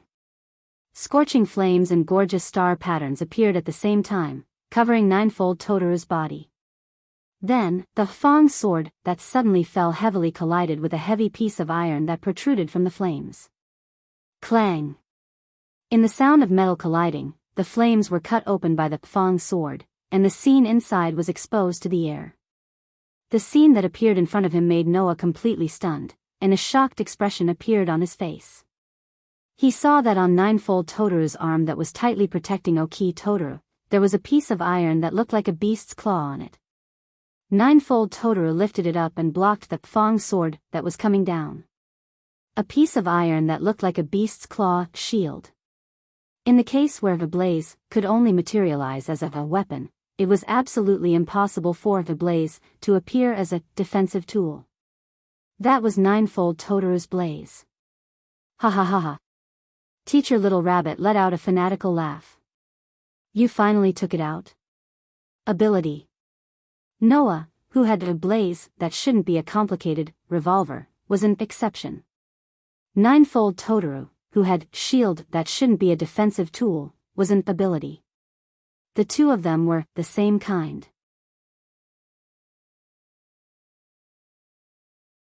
Chapter 217. Bang! With a dull thud, Tsukujiri Bunny threw out a kick that landed heavily on Kyujuju Totaru's body. Goo! Kyujuju Totaru carried O-ki and flew backwards. His body drew a parabola and smashed into the ground not far away. Ha, you're too weak. Tsukujiri Bunny put the Fong sword on his shoulder with a sadistic smile on his face. Undoubtedly, you're the same kind. That exception is so strong, but you're so weak. Do you really have a supernatural ability? Kyujuju Totaru's face was filled with pain. He covered his abdomen with one hand, while the other hand covered with a shield protected O-ki, who was lying on the ground with wounds all over her body. He stared at Tsukujiri Bunny. At this time, the sound of chaotic footsteps could be heard. On the other side of the forest, Ivanli, Julie, Tachaba, and Ya quickly ran over. When they saw the scene, they froze on the spot and revealed a blank expression. Tsukujiri-sensei? Tachaba, who had a keen intuition, was the first to react. He stared straight at Tsukujiri Bunny. What's going on? Oh, so scary, so scary. Tsukujiri Bunny patted his chest pretentiously. Then, as if he was amused by himself, he violently laughed out loud. As you can see, I'm dealing with some special people. Dealing with? Special people? Ivanli looked like he couldn't react. What do you mean? Well, just think of it as my job. Just think of it as the job of some people who can't bear to see others being too good and need to deal with some students who have a better future. Tsukujiri Rabbit carried the Fong sword, and the corner of his mouth curved up into an evil smile. By the way, you're all on my target list. As soon as he said this, the four girls felt a chill run down their spines. Ivanli, Tachaba, and Ya, except for Julie, more or less revealed a look of fear. Under such circumstances, Noah took a step forward and stood in front of the group of young ladies. His gaze was like an arrow, shooting towards Tsukini Bunny. No. More accurately, it should be said that he shot towards the Fong sword in Tsukujiri Bunny's hand. You used the blaze in your hand to cut O-ki into that state, right? Noah laughed mockingly. What, blaze, can only damage a person's soul? That's a lie. From the beginning, Noah was strange that the blaze couldn't damage a person's body, but it could only damage a person's soul. If blaze could only damage a person's soul, then why could it damage the surrounding environment? That didn't make sense. Faced with Noah's question, Tsukujiri Bunny shook her head exaggeratedly. No, no, no. Blaze, indeed, only damages a person's soul. That's the truth. But... Tsukujiri Bunny raised a finger, as if he felt joy from the bottom of his heart, revealing a joyful expression. Once the user of a blaze carries killing intent, malice, hostility, and the like, and has a strong desire to harm others, that person's soul will become a weapon. Isn't this a very natural thing? Okay. Let's stop asking questions about the little brats here. She slowly raised her gaze and looked at Noah, who was looking straight at her. Tsukujiri Bunny revealed a malicious smile. I've been specially allowed to use a bit of my true ability to deal with you. Exception, let me see if you can use the power of level 1 to defeat me. As soon as he finished speaking, Tsukujiri Bunny's body turned into a blurry shadow, dragging the huge Fong sword. With a fierce momentum, he rushed towards Noah amidst the group of girls' cries of surprise.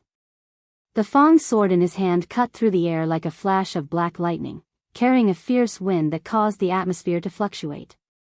Tsukujiri Bunny had a cruel smile on his face as he fiercely chopped down at Noah in front of him. The strength of the force was so strong that even the air under the sword was completely compressed. The low sonic boom was like the sound of an underground explosion, so oppressive that it was frightening. Noah's uniform was pressed tightly against his skin by the incoming strong wind. His eyes were fixed on the Fong sword that was getting closer and closer. When it was less than 20 centimeters away from his head, Noah's feet turned to the left and suddenly moved. Hoo! The Fong sword fell with a loud bang, and with an extremely thrilling distance, it brushed past Noah's shoulder and fell to the air. Ha! As expected, you're different from those little brats. Exception. Undoubtedly, the attack fell to the air. However, Tsukujiri Bunny was not shocked, but happy instead. His ear-piercing laughter resounded in the surroundings. However, you better not treat me as the one kneeling at your feet who is about to enter the coffin and is still only a rank 3 trash. As he said this, Tsukujiri Bunny's left hand slightly twisted, and heavily slapped the body of his Fang sword. Pung! The seemingly casual slap caused the Fang sword that fell to the air to be driven by a powerful force. It fiercely rotated, and like a cruel electric saw that cut life, it stirred up a cold wind, and mercilessly cut towards Noah, who was close at hand. Clang! The sound of steel colliding with steel immediately rang out, and violent sparks burst out. Noah did not know when, but his own revolver was placed horizontally at his side, and it fiercely collided with the Fang sword that was like a windmill cutting towards him. The sparks that were ignited lit up Noah's indifferent face, and caused Noah's entire aura to become ice cold at this moment. In the next moment, Noah suddenly clenched his fist, and like a heavy hammer, his arm shook, and mixed with a shock wind, he heavily smashed towards the chest of Tsukujiri Bunny, who was approaching in front of him. You actually attacked a young girl's chest? How ungentlemanly. Tsukujiri Bunny's malicious laughter still echoed, but he did not retreat, and instead advanced. His left hand was also tightly clenched into a fist, and the strength of his entire body rapidly condensed on his fist. Soon after, he fiercely struck out, and it just so happened to collide with the fist that was smashing towards him. Pung! The two fists, one big and one small, fiercely collided, and a deep sonic boom suddenly echoed at the point of contact. A ripple that caused the air to fluctuate rapidly, and spread out in all directions. Thump thump. The force that could not be ignored suddenly hit Noah's body, causing Noah's chest to feel stuffy. His footsteps retreated step by step amidst the heavy stomping sounds. Every step caused a footprint full of cracks to appear on the extremely hard ground. After continuously retreating for a few steps, Noah's throat let out a low groan. His right foot fiercely stomped, and the hard ground where he landed instantly shattered into extremely small fragments, and his body stabilized. Feeling the slight pain from his hand, Noah raised his head with a slightly dignified expression, and looked at Tsukujiri Bunny, who had only taken a small step back, and his brows tightly knitted together. In a head-on collision, Tsukujiri Bunny's strength was almost a level higher than Noah's. Needless to say, to be able to become a teacher of Haolang Academy, Tsukujiri Bunny must at least be the same as Dajia, rank 3. And judging from his words, it seemed that Dajia's strength was not even as strong as Tsukujiri Bunny. To fight with an opponent who surpassed him in all aspects, was tyrannical in strength, and had rich combat experience, a head-on collision was definitely the most irrational thing to do. Of course, although it sounded complicated, in fact, the collision between Noah and Tsukujiri Bunny had only started in the blink of an eye, and ended abruptly in a moment. Therefore, only when the two separated did the rest of the people present react. Ivanli, Julie, and Orange Bar raised the blaze in their hands at the same time, and together with Noah, they stared closely at Tsukujiri Bunny. Their faces were serious, and also nervous. Ya, on the other hand, was slightly at a loss as to what to do, and for a moment, she did not know what to do. Ninefold Tulu hugged Kue Hokusaki and carried his shield, and his face was full of anger. Ha ha ha ha. Only Tsukujiri Bunny's wild laughter echoed in the surroundings.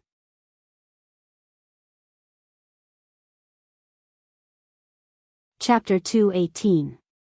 Amidst the piercing sound, the moonlit glass hair, whose entire body was covered by a dense airflow, shot out like an arrow. Its speed was so fast that the vigilant Ivanli, Julie, Orange Bar, Nine-Layer Totoro, and the others could only see a blurry shadow darting out.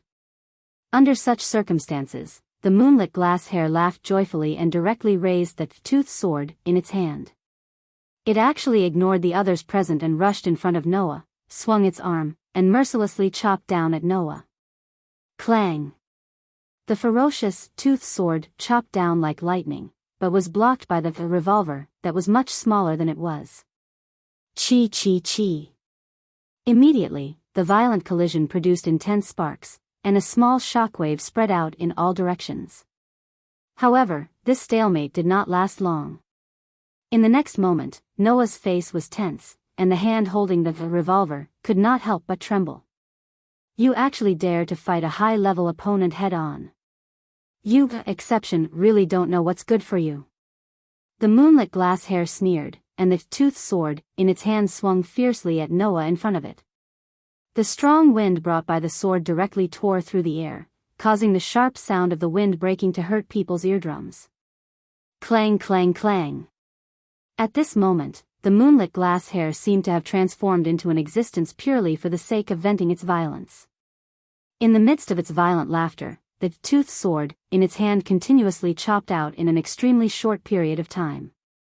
Every chop was extremely precise on a point of the revolver that Noah used to block, causing the crisp sound of the collision to almost condense into one sound, extremely orderly. Noah, who could only passively endure the moonlit glass hair's violent attacks, could only hold the revolver and retreat while trying his best to block every single one of the moonlit glass hair's attacks. The hand holding the revolver had long been numbed by the huge force transmitted from the toothed sword, causing Noah's expression to become more and more serious. Noah, of course, knew that it was a very foolish thing to fight against an opponent whose rank was higher than his by so much. However, unlike Suketsun Ruby's speed, agility, reflexes, and combat ability were far superior. In this way, even if Noah could rely on his outstanding sensing ability to preemptively predict the Moonglass Rabbit's attack, his rank body would not be able to react in time after restriction. Therefore, it was absolutely impossible for him to use his amazing predictive ability to defend and dodge skillfully like he did against Daisuke, and then find an opportunity to deal a decisive blow. And this also told Noah. The Moonlight Glass Rabbit was definitely not as simple as rank 3. Otherwise, Noah, who only had the strength of an ordinary person, could deal with the rank 3 Noah. Now that he was at rank I, it was impossible for him to not be able to deal with the Moonlight Glass Rabbit's attack. Therefore, the Moonlit Glass Rabbit was definitely not just rank 3, it was at least rank 4. Furthermore, there was a possibility that, what? Are you curious about what my rank is? It doesn't matter if I tell you. Suketsun Robbie seemed to be able to see through Noah's thoughts under his dangerous face. While continuing to attack, he suddenly smiled. My rank is V. Noah's eyes tightened. Rank V. Suketsun Robbie was actually a rank V surpasser. So, didn't I tell you? Saying such a sentence, Suketsun Robbie raised the Fong sword in his hand higher than ever before, and even stopped as if he was accumulating power. Don't treat me as the kind of trash that can only stop at rank 3 for the rest of my life. As soon as his voice fell, the Fong sword in Suketsun Robbie's hand was like a black lightning bolt that fell from the sky, causing a terrifying sonic boom, dragging a long light as it suddenly slashed down. Looking at the momentum of this attack, Noah knew. With his current rank I strength, if he blocked it, his body would definitely be cut in half along with the revolver. This attack could not be taken head-on. However, even with Noah's current rank I speed, he was still unable to dodge this attack. At that moment, Noah could only grit his teeth, following the momentum of the revolver in his hand, aiming the revolver muzzle forward, and pulling the trigger with all his might. Bang! Amidst the loud gunshot, the bullet that contained a terrifying power struck forward while the revolver muzzle spat out sparks. The moment he pulled the trigger, Noah's body leaped slightly, letting his body gently leave the ground, appearing to be in a slightly floating state.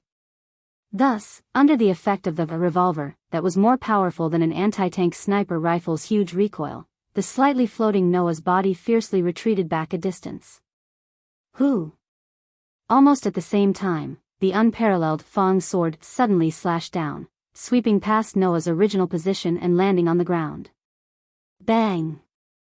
Amidst the muffled sound, the hard ground was directly split by the Fong sword. With an explosion, a huge crack was blasted open.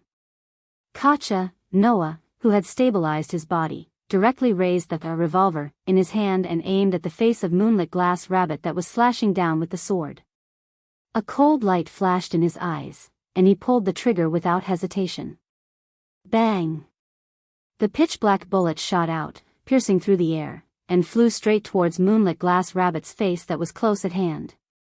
The bullet that was constantly enlarging in Moonlit Glass Rabbit's eyes made her slowly shrink her pupils, and she forcefully turned her head. Shio! The bullet that did not lose its momentum brushed past Moonlit Glass Rabbit's cheek, and swept to the back. Duh! At the same time, Noah forcefully tapped the ground with the tip of his foot, and his body quickly retreated, creating a slight distance between him and Moonlit Glass Rabbit. Looking at Moonlit Glass Rabbit's gaze, a trace of a troublesome expression appeared. Can you see the trajectory of the bullet at such a close distance? Yu Jianli too touched her cheek.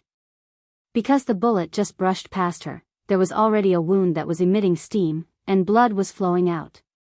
There's nothing to be surprised about. As long as you reach level 4, you can see the trajectory of the bullet, and I'm level V. Unless you directly put the gun to my head, don't even think about using the treasure in your hand to hit me. Moonlit Glass Rabbit licked the blood on her hand into her mouth, and smiled tyrannically. Speaking of which, since your bullet brushed past my face, this means that you have the intention to kill me, right? Hearing this, Noah smiled indifferently. Or do you think that for an opponent who wants to kill me, I should be magnanimous and forgive the opponent with the awareness that I may lose my life at any time? You're really interesting. Exception. Moonlit Glass Rabbit laughed loudly. That's right. That's how a battle should be. Looking at Moonlit Glass Rabbit's wild laughter, Ivanli, Julie, Tachaba, and Ninefold Totoro, who couldn't find a chance to intervene, could only grit their teeth and nervously stay where they were. Even Noah, who had extraordinary perception ability, almost couldn't keep up with Moonlit Glass Rabbit's movements, and was forced to meet force with force. Ivanli, Julie, and the others, even though many of them had combat experience, in a situation where all of them were level 1, they could only stare helplessly. Little did they know that when the group of onlookers could only stare helplessly, Moonlit Glass Rabbit's gaze glanced over. But I also have a job to do. So, before the fight, it's better to get rid of the guy who's in the way first. Saying this, Uganli Rabbit suddenly shook his arm without any warning. Kacha! A bone-chilling mechanical cracking sound suddenly came from Moonlit Glass Rabbit's Fang sword. Immediately after, the tooth sword in Yu Jianli 2's hand broke and turned into pieces of blades.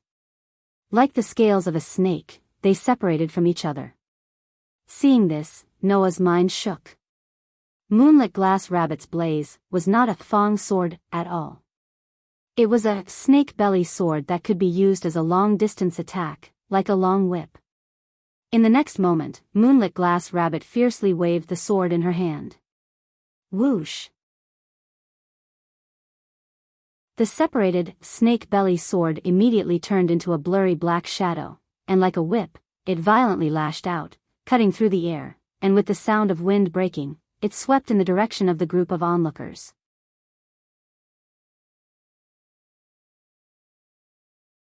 Chapter 219. Rank I against Rank V. No matter how you look at it, there is no chance of winning. Perhaps, there is no way to see the difference between the two ranks just by looking at it, but if you apply the Daybreak Star Pattern's multiplication method, then the difference is much clearer. Rank I enhancement is 10. Rank 2 enhancement is 20. Rank 3 enhancement is 30. Rank 4 enhancement is 40. As for the enhancement level of level V, it was naturally 50. If we assume that Noah and Tsukuyami's strength level is 1, after their respective Daybreak Star Pattern enhancement, the rank I in Noah is 10, and the rank V, Tsukuyami is 50, the difference between the strength of the two is more than 5 times. This is the calculation of the lowest boundary. After all, Noah really did use his ability to suppress his strength to the level of an ordinary level I, which was a strength of 10.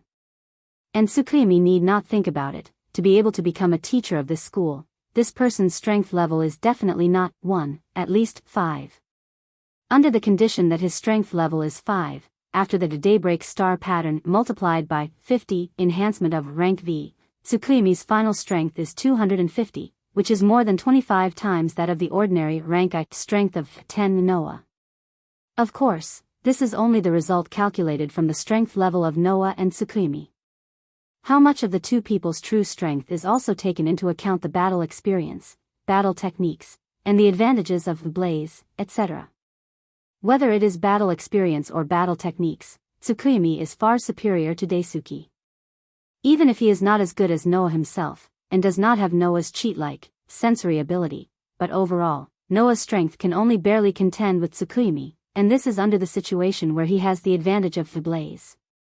Therefore, after seeing how much power the Moonlight Glass Rabbit had at rank V, Noah had the idea of releasing his power. As long as he could release his strength to the level of a rank 3, Noah had the confidence to defeat the rank V Moonlit Glass Hare with the help of his superior blaze and revolver. However, that was under the condition that the power that Yu Jianli Rabbit had displayed earlier was all that she had. She had not hidden anything at all. Unfortunately, Yu Jianli Rabbit still had a trick up her sleeve. Snake Belly Sword. This was the Moonlit Glass Rabbit's true blaze. Who? Looking at the snake belly sword that was like a whip whipping towards Ivanli, Julie, Tachibana, and ninefold Totoro who couldn't react in time, Noah's mind was instantly filled with a warm current. Noah did not even have the time to release the power of limit. He lowered his body and tried his best to rush towards the direction of the girls and ninefold Totoro. However, with Noah's current rank I speed, it was impossible for him to catch up to Tsukimi's attack that came without warning. Unless he could catch up to the speed of the snake belly sword attack, the girls and ninefold Totoro would definitely be seriously injured or even killed by this attack. Speed. Speed that could catch up. Speed. Noah, whose heart was filled with desire, unintentionally looked towards the direction of ninefold Totoro. His mind immediately flashed back to the last time he fought with her during the physical enhancement training course. It was the predecessor of Noah's improved annihilation strike that ninefold Totoro used. It had terrifying power and was able to send out a shockwave with a sure-kill punch. With the scene of using annihilation strike appearing in his mind, Noah immediately tensed up his body and mobilized all the power in his body. However, Noah did not gather all the power in his body into his hands, nor did he assume a posture like a bow. Instead, he abruptly stepped out and gathered all the power in his body into his feet. The scene of using annihilation strike reappeared once again. But this time, the gorgeous golden light that emerged from the space did not converge on the user's fist. Instead, it followed Noah's movement of gathering all the power in his body into his feet and converged below Noah's feet. Immediately, Noah's feet seemed to have stepped on a vortex of brilliance and resolutely landed on the ground. Pung! Just like when using Annihilation Strike, a terrifying shockwave exploded under Noah's feet and blasted a crater in the ground. The shockwave that exploded under his feet turned into an extremely terrifying pushing force that fiercely pushed Noah away. In the next moment, with a thunderous sound, Noah's figure turned into a meteor-like light shadow. With a flash, he appeared beside the group of girls and ninefold Totoro. Like a blooming brilliance, he covered the group of people. It was so sudden. When the meteor-like light shadow flew over and covered the group of people who were the target of Yu Jianli Rabbit's attack all disappeared in place. Whoosh! The snake belly sword that violently attacked cut through the air, streaked across the space, and directly landed in the air. Yu Jianli Rabbit, who was holding the snake belly sword that was less than 1/10 of its original strength, slowly withdrew her smile and then looked in another direction. There, Ivanli, Julie, Tachibana, ninefold Totoro and the others who were still unable to react fell to the ground. As if they finally understood what had happened, they looked in front of them with a shocked expression. And only a step away from them, Noah, who was kneeling on the ground with one knee, lowered his head. A burst of brilliant brilliance spread under his feet and slowly dissipated into the air. Clang! Yu Jianli Rabbit raised the snake belly sword that was only left with the hilt in her hand. The scale-like blade that extended out like a whip immediately reassembled according to a regular trajectory. Then, Yu Jianli Rabbit looked at Noah and said in a deep voice. What was that just now? Do you want to know? Noah raised his head and looked at Eugenie Rabbit's eyes. His dark pupils flickered with a strange expression. Although it's a skill that I just learned, you can call it leap. The ultimate goal of Annihilation Strike was to create a shockwave with terrifying power. Using the principle of Annihilation Strike, the shockwave would be condensed and spread out. Then it would explode under the feet to form a thrust, allowing the user to obtain a skill that could be called Terrifying Speed Leap. In a situation where his companions were in danger, Noah, whose strength had been limited, was able to comprehend such a skill. This was also a harvest that could only be achieved under the indirect influence of the limit ability.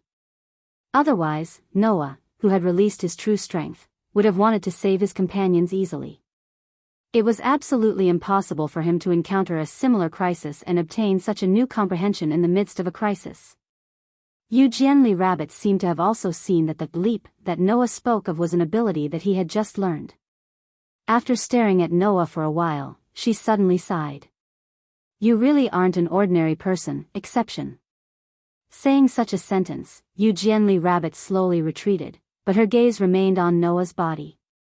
Although I received the instruction to use my true strength if I faced you, I originally thought that using the true usage of the blaze would probably be enough.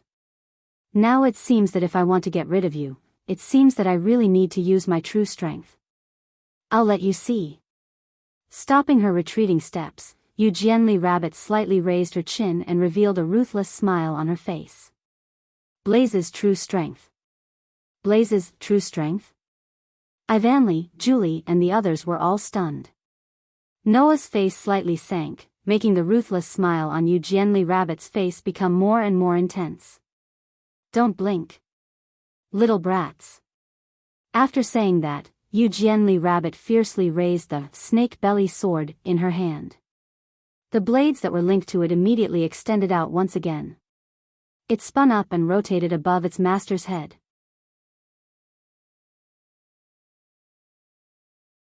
Chapter 220. Amidst the vibrations in the air, the blade of the snake belly sword that soared into the sky began to connect head to tail. Like an Ouroboros biting its tail, it formed a ring and began to rotate at high speed. Wang wang. The sword ring with a diameter of more than 3 meters emitted a sharp buzzing sound, causing the surrounding air to be stirred up like muddy water, causing the air to change color. It was a dark blue color that represented death. This dark blue sword ring that represented death spun crazily while stirring up the air, creating a strong wind as it floated above its owner's head. What? What is that? The expressions of Ivanley, Julie, Tachaba, Nine-Layer Totoro, and the others changed drastically. Let me, as your teacher, teach you a lesson. Just like holding the crazily rotating sword ring, Moonlit Glasshair raised the snake belly sword that only had its hilt left, and a ferocious smile hung on his face. Once a surpasser reaches level 4, they will be able to release the true power hidden within the blaze fong, just like mine.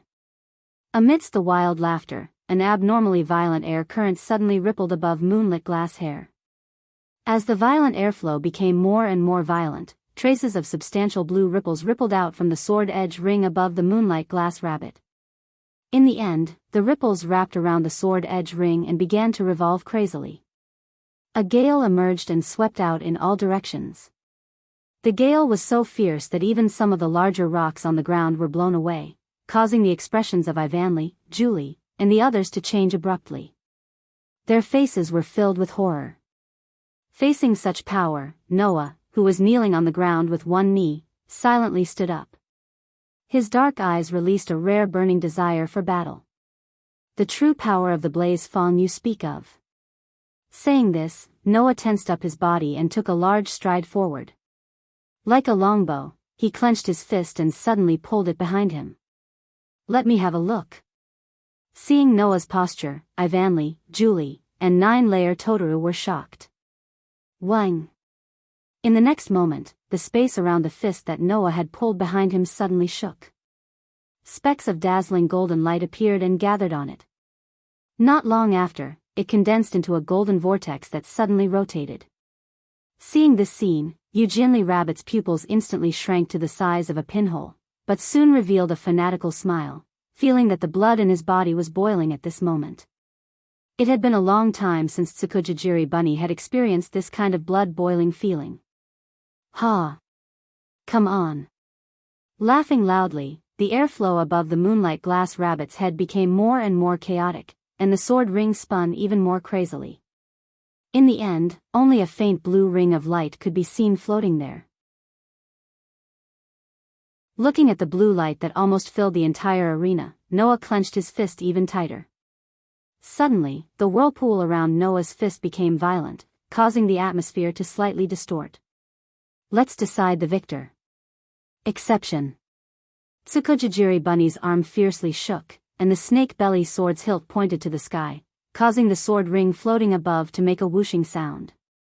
Immediately, Tsukujijiri Bunny suddenly swung the snake belly sword's hilt down. Bite him to death. Crazy snake ring. Amidst the loud shout, the crazy snake ring floating above Tsukujijiri Bunny's head was like an erupting volcano. It trembled, and with an incomparably sharp and ear-piercing explosion and a bright blue light, it cut through the air and shot towards Noah in front of it. Caw.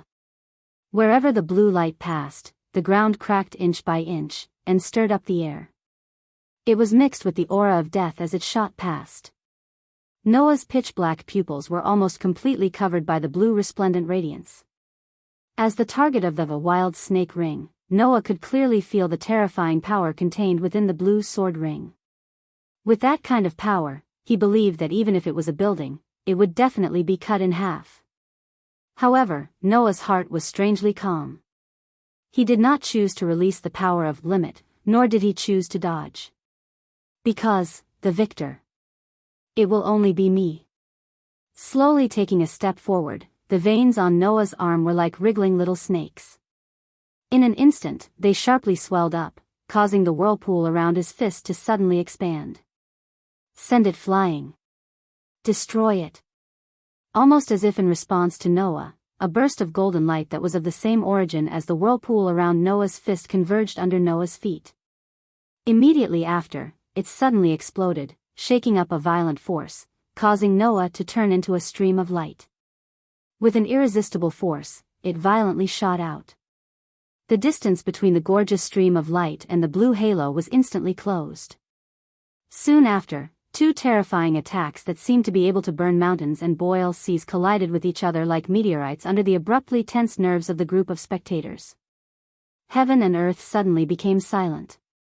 But not long after, in the center of the collision between the stream of light and the halo, a violent shockwave erupted. Bang! The silence that lasted for only a moment was completely gone. Like a catastrophe, the shockwave exploded in the center of the collision like an explosion. The terrifying shockwave seemed to be able to cross the heaven and earth, causing the atmosphere to become dry and scorching. Like a storm descending from the sky, ripples blew in all directions. Ivanli, Julie, Tachaba, and Ya hurriedly raised their hands, subconsciously blocking in front of them, but their bodies were blown back again and again. Goo! In order to protect Kukui Hokusaki, Ninefold Totoro hurriedly hugged him, but because of this, his body became unstable and was tragically directly blown away, crashing into a tree trunk at the side. And when the spectators were unable to protect themselves, in the frenzied shockwave that pervaded the entire area, a figure violently retreated from it. His figure was slightly embarrassed, and his hand was still holding the snake belly sword that only had the hilt left. He gritted his teeth, withstood the chaotic airflow that was blowing towards him, and tried his best to stabilize his body. That was, of course, moonlit glass hair. The next moment, a sharp sound of wind breaking resounded, causing moonlit glass hair to raise his slightly embarrassed face. At the same time, the shockwave that pervaded the sky suddenly squirmed, and a figure violently rushed out from it. His figure was also extremely embarrassed. However, in a situation where even his clothes had become tattered, the existence that rushed out from the shockwave still had a pair of deep eyes rolling with scorching battle intent. He raised his fist that was still spinning with a golden vortex, and the gorgeous brilliance under his feet shook. His figure turned into a golden light, and fiercely chased after moonlit glass hair who was retreating. In the blink of an eye, he appeared in front of moonlit glass hair. Exception. As Yu Jianlitu's expression changed drastically and she screamed, a fierce light flashed in Noah's eyes. On his fist, a beautiful vortex of air surged crazily. It was mixed with an incomparably ferocious shockwave. Under Yu Jianlitu's shocked gaze, it heavily landed on her abdomen. Bang! A low muffled explosion that made one's heart tighten reverberated in the air above the entire square. Ugh! Receiving such a heavy blow without any defense, Moonlit Glasshair involuntarily let out a muffled cry. His figure was like a bird that had its wings broken, or a kite that had its string broken, as he flew backwards. Bang! In the end, Moonlit Glasshair fiercely smashed into the ground not far away, smashing a deep hole in the ground, stirring up thick smoke that covered the deep hole and his body. Ha! Ha! Ha! Landing from midair, Noah, who stood steadily on the ground, his chest undulating as he panted heavily. His fist that had dispersed the vortex of air seeped out blood, dripping onto the ground. His arm was still trembling.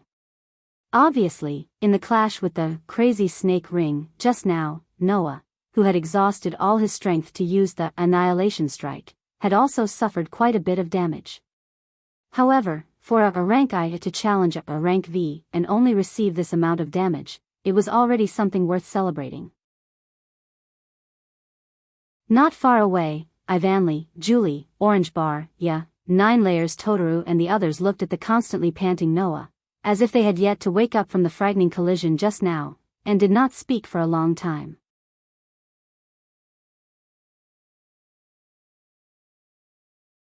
Chapter 221. At night, in the school's healthcare room, Noah, who was sitting on the hospital bed, stretched out his hand, which was slightly injured after using Annihilation Strike against Tsukujiri Bunny's wild snake ring. Blood was still seeping out of his hand. He held it flat in front of him. In front of Noah, Ivan used a bandage to wrap around Noah's outstretched hand, bandaging Noah's hand until only his fingers were exposed. The palm and the back of his hand were all wrapped under the bandage. After a while, he finished. Ivan seemed to have never done such a job before. He held Noah's bandaged hand and looked back and forth. Is this all right? It's not a big injury, there's no need to wrap it so carefully. Noah took back his hand and moved his palm slightly. What's more, after being strengthened by the Daybreak Star pattern, the recovery ability is also very amazing. This kind of injury should be healed in a few days, right? In fact, if Noah did not use the limit ability to suppress all his abilities, no matter how serious the injury, it would be healed in an instant. After all, Noah's body has already been strengthened by who knows how many times the protozoa virus has strengthened his body. Even if it's a broken hand or a broken leg, it may be able to recover. Therefore, for Noah, this kind of injury, which was equivalent to a broken skin, was really nothing. But Noah raised his other hand and looked at the bandage wrapped around the other hand, except for the 5 fingers, and laughed bitterly. This way, both of my hands are wrapped in bandages. People who don't know will think that I'm seriously injured. The bandage on his left hand was to cover up the scars from when he was a child. At that time, Noah had not been strengthened by the protozoa virus. Therefore, unless Noah directly cut off all the scars on his left hand, the scars would not disappear even if he released his body's regenerative ability. Fortunately, the injury on his right hand was not to the point where it would leave a scar. It should be healed in a few days. Noah. Julie approached, her deep red eyes filled with concern. Are you okay? It's just a small wound. Noah shook his head and rubbed Julie's head lovingly with his bandaged hand. Don't worry. Yeah, I can't believe you can still be so carefree. Ivan sighed. Don't forget, we were almost killed. Ivanly's words caused the atmosphere in the room to become heavy. After defeating the Moonlit Glass Rabbit, 9-Layer Torrance decided to hand the opponent over to the academy and leave with the Moonlit Glass Rabbit. Kue Tokusaki was entrusted to Noah's group by the Ninefold Tokusatsu. She was brought to the infirmary by Noah's group. Now, she was lying on another bed with bandages all over her body. Therefore, in the infirmary, other than 9-Layer Torrance who brought the Moonlit Glass Rabbit to the academy, the rest of the people who were present were here, including Noah, who came to bandage the wound on his hand, Ivanli, who helped Noah bandage his wound, Julie, Orange Bar, Enya. In the end, why did teacher Tsukini attack us students? Ya asked worriedly. She said it was work or something. What does that mean? Teacher Tsukini seems to have said that she wanted to get rid of some promising students, Orange Bar analyzed seriously. Could it be the actions of some criminal organization that has something against the Dawn organization? This wasn't impossible. The Dawn organization was a research organization on the surface, but the content of their research was the Dawn star pattern, which could turn humans into surpassers with extraordinary power. Of course, it was impossible for the country not to covet surpassers with extraordinary power. Therefore, the Dawn organization was also secretly involved in the security work of the country. The surpassers who graduated from Haolang Academy would be invited to join the Dawn organization and become a member of the security force of the Dawn organization. They would work for the country in the Dawn organization. It was also because of this that the project of the Dawn organization that Noah saw when he hacked into the country's database was classified. It was because the Dawn organization was a secret force hidden by the country and had a close relationship with the country. Naturally, a lot of criminal gangs couldn't stand the existence of the Dawn organization's security force. It was an object that could pose a serious threat to them. In this way, it was reasonable for a criminal gang to deliberately arrange for people to infiltrate the academy and get rid of promising students who might become the core members of the security force in the future. Ivanli, Julie, and Enya seemed to agree with Orange Bar's words and nodded one after another. Only Noah had a mocking smile on his face. Work? In the director's office of the academy, a man in a suit closed a document with a blank expression and ended his report. The above is the report of this time's new blade battle. Sitting at a luxurious desk in front of the man in the suit was a girl in a dark gothic lowly costume. She was the director of the academy. 99 Lunar Nights closed her eyes slightly as if she was digesting the information reported by the man in the suit. Sangua, how is Glass Rabbit? The injury is very serious. The man in the suit named Sangua said calmly. Even with the recovery ability of a rank V, if you want to recover, it will take a long time, right? Is that so? 99 Lunar Nights murmured. It's really surprising. Are you talking about the exception? Sangua's expressionless face also showed a look of surprise. It's really surprising. Not only did he defeat Daisuke with the strength of an ordinary person, but he also defeated Daisuke when he was at rank I. That's an opponent who even released Blaze. The gap between each rank was very large. Just a small difference of one rank, but the difference in ability was several times more than what it was before. A difference of one rank was already like this. If there was a difference of 2 ranks, then the difference couldn't be said to be hopeless, but it was clearly palpitating. In this way, in a situation where there was a difference of 4 ranks, he still defeated a high-ranked opponent. Moreover, it was an opponent who released the true strength of Blaze. Anyone would be surprised. Almost every year, we will arrange for a rank 3 to snipe the more outstanding students in a new blade battle of the freshmen. Using a more violent method to test and promote the growth of these students. Sangua pushed the glasses on the bridge of his nose. Logically speaking, it is impossible for a newly born rank I to defeat a rank 3. In the past, the only one who was able to defeat a rank 3 was the special. However, even the special was only able to defeat a rank 3 when he was at a rank I by relying on his special Blaze. The special, on the other hand, was able to defeat a rank 3 with the strength of a normal person. In order to give him a bigger test, I specially allowed Glass Rabbit to not suppress her strength to rank 3. She could use a little bit of her true ability. 99 Lunar Nights' eyes flashed. In the end, the level V, who used all his strength, was defeated by a level 1. 99 Lunar Nights obviously knew that if he didn't have the annihilation strike, and that a great leap that he comprehended on the spot, then with Noah's rank I strength, there was absolutely no way he could defeat a rank V who released the true strength of Blaze. However, in the end, relying on the strength of the annihilation strike and a great leap, Noah still defeated rank V. This was an indisputable fact.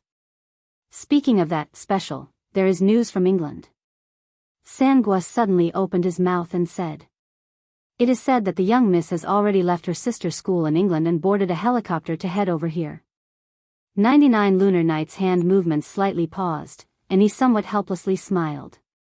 It must be because she knew that there were two of her kind here, so she impatiently rushed over. After all, that young miss is quite willful. Sangwa slightly lowered his head. Moreover, perhaps that young lady is here because of that exception? That's true. 99 Lunar Knights let out a somewhat joyful laugh. The exception and the special, they are the real kind.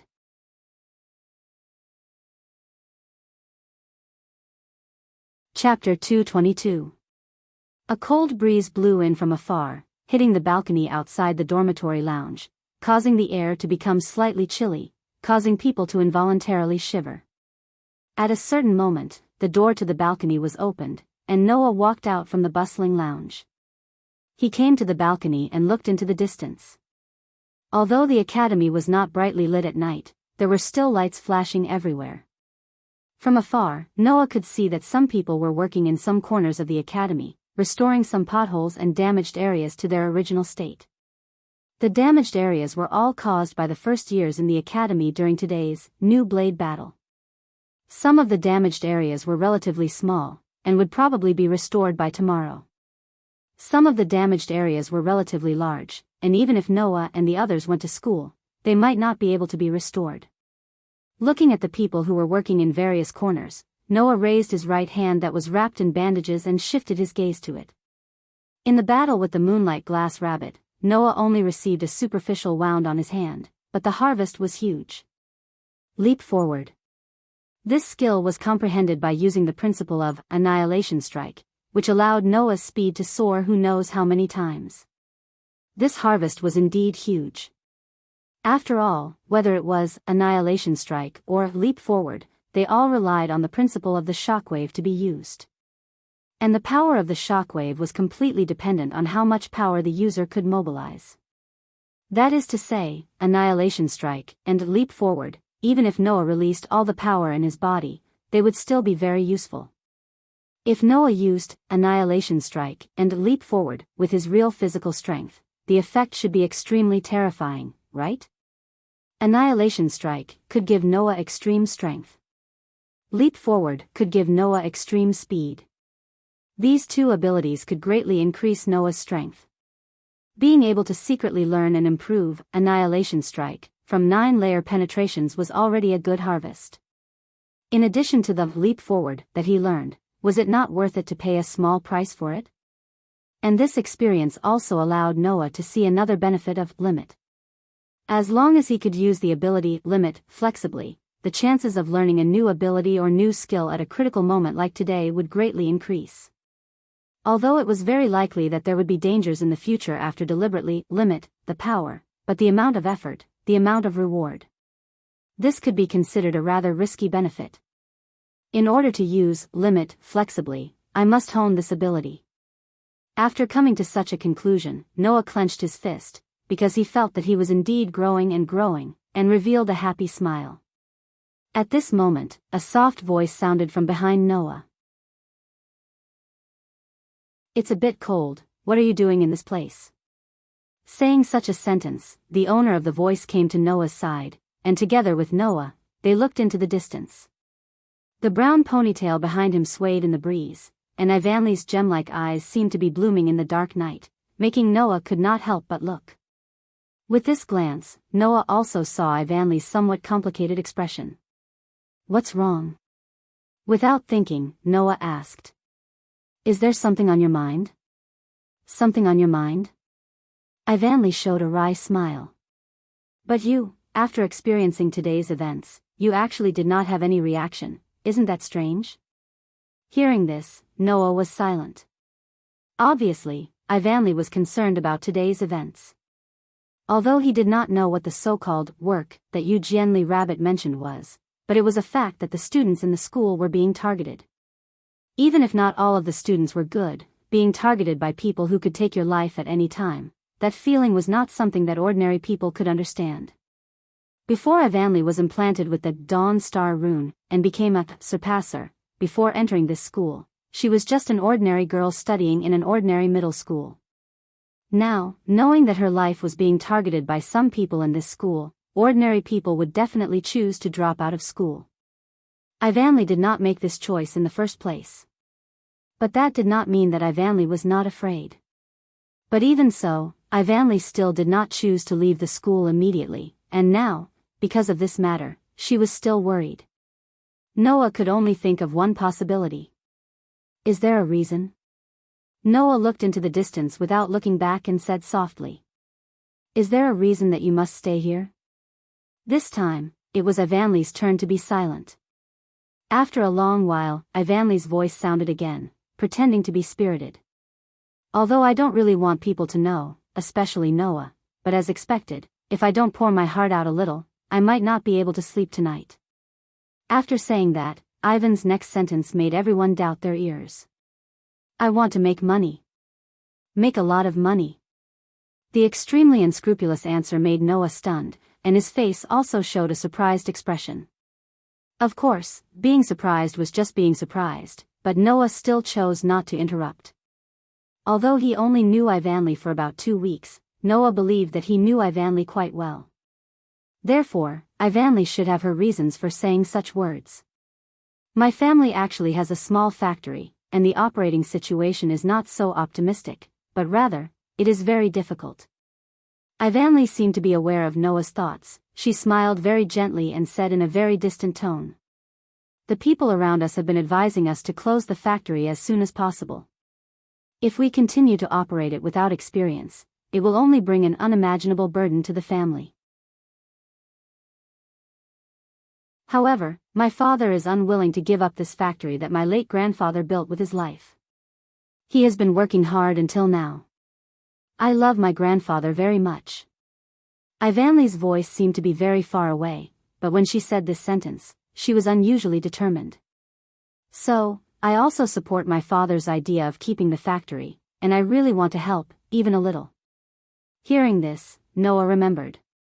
On the first day of school, when the news that every student would receive 100,000 yen a month for living expenses came out, Ivanley immediately asked if she could send the living expenses back home. Was it because of this reason? Not only that, this should be the reason why Ivanley stayed in this school. Only 1 out of 1,000 people will have the ability to adapt to the daybreak star pattern and become a surpasser. The number of surpassers who can study in the academy for 3 years and graduate after 3 years of training are even fewer, Noah said with relief. But the Dawn Organization's security force can only be joined by those who graduated from the school, which makes people very precious.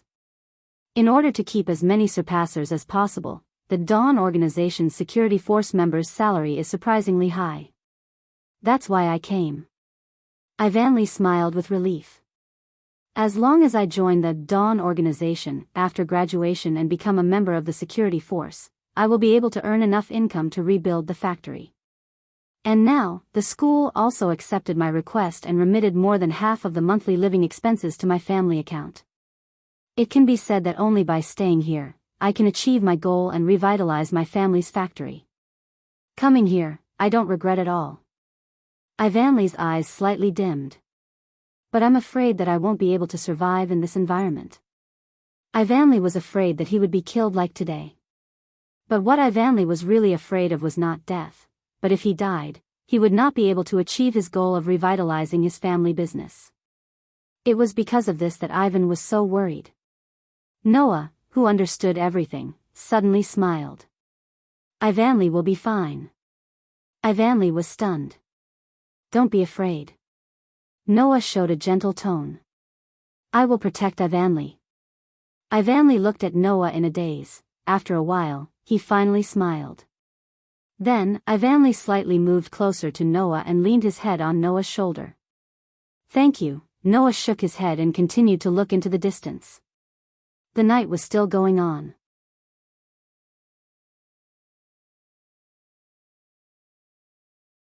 Chapter 223. The school's cafeteria felt more like a restaurant than a cafeteria. It wasn't that the school's cafeteria was high-end. It was just that the students in the school would choose to have a drink or even black tea after eating here. They would sit together before class and chat about everything, giving people the atmosphere of a cafeteria. Studying in this school was free of tuition, food, and accommodation expenses. Therefore, no one would worry about whether to drink a cup of tea or order a dessert in order to save money. Naturally, the students were also happy to gather here to enjoy the leisure after a meal. Some people had already started their daily dessert time, while others were still eating breakfast. At a certain moment, most of the eyes in the cafeteria were focused on the entrance of the cafeteria. "He's here, he's here. He's the exception, right? The famous one among the freshmen? He's a bit handsome." Amidst the rustling of conversation, Noah, who was in uniform, walked in from the outside. Under the gazes of almost everyone present at the same time, he walked in calmly while sighing in his heart. Noah had long been used to being the center of attention. After all, in the world of the Dark Bullet, because of his identity as the cursed child's shelter, Noah's existence was widely known in every sense of the word. No matter where he went, as long as someone recognized him, he would be the center of attention. However, in that world where there were people who rejected the cursed child, most of the time, Noah received the kind of attention that was full of malice. Compared to those full of malice, the students in the school mostly looked at Noah with curiosity, and there were very few with malice. For Noah, who was used to the malice of others, the attention of the students in the school was more comfortable. However, if possible, Noah really didn't want to be watched while eating. He believed that even if it was another person, the other person would definitely have the same idea. Although he said so, even if he cared, he couldn't do anything. Therefore, as long as there was no problem, they could just walk over in a dignified manner. With this thought in mind, Noah walked to the dining area as if nothing had happened. The school cafeteria basically provided 3 types of meals. First was set A, which consisted of white rice and meat. The second was set B, which consisted of white rice and fish. Finally, there was a buffet where they could choose their favorite side dishes from a total of 50 types of food, including Japanese, Western, and Chinese. Although Set A and Set B were carefully designed by the staff in charge of nutrition management in the cafeteria, the free choice of the buffet was undoubtedly more popular. Nearly half of the students only put the dishes they liked on their plates, without considering whether the nutrition was balanced or not.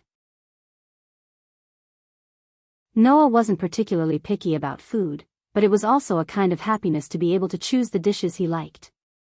In this regard, Noah would not treat himself unfairly. At that moment, Noah took one of the Japanese, Western, and Chinese dishes that he liked. Then, he added a bowl of white rice and a bowl of miso soup. With this meal that was neither Chinese nor Western, he found a seat and sat down. Found it. At this time, a slightly cheerful voice sounded behind Noah. He saw, led by Ivanly, Julie, Orange, Ya, and other girls who had a good relationship with each other, holding plates in their hands. Under Ivanly's command, they walked towards Noah together. Whether it was Ivanly, Julie, Orange, or Ya, they were all very good-looking girls. These 4 girls gathered together. Suddenly, the same treatment as Noah just now was taken care of on this group of girls, attracting the attention of almost everyone in the cafeteria. Unfortunately, unlike the curiosity that occupied most of the eyes when looking at Noah just now, this time, there was no curiosity in the eyes of the girls, only amazement. Then, when the group of girls all sat down around Noah, their gazes changed from amazement to envy. Of course, this envy was directed at Noah. Without asking if Noah agreed or not, Ivanly and Julie sat on Noah's left and right respectively. Orange and Ya hesitated for a moment, then sat down opposite Noah and Ivanly. Ivanly just sat down, glancing at the dishes on Noah's plate, and made such a sound. As expected of a guy, he really eats a lot. Noah took a bowl of white rice, 3 dishes, and a bowl of miso soup. Among them, the 3 dishes almost filled up a small plate. Ivanly, Julie, Orange, and Ya all only took 2 dishes that could fill up a small plate. Apart from Orange, who added an extra bowl of white rice, Ivanly added soup, Julie added bread, and Nya added rice balls. Compared to Noah, who had filled 3 small plates, the girls, who had only filled 1 small plate, ate very little. Especially Julie, who overwhelmingly ate a lot less than the others. The small plate was basically filled with vegetables. So, Julie looked at her plate and then at Noah's plate. After a while, she said dejectedly, "I'm sorry, but I'm sorry. Should I eat more?" "Don't ask yourself to eat more." Noah reached out and habitually patted Julie's head. "As long as you can eat." Julie nodded her head lightly. Pfft, on the side, Ivanley, who was watching Noah and Julie's interaction, let out a light snort. "Noah, you're so good to Julie. If you look at it this way, you're just like Julie's brother."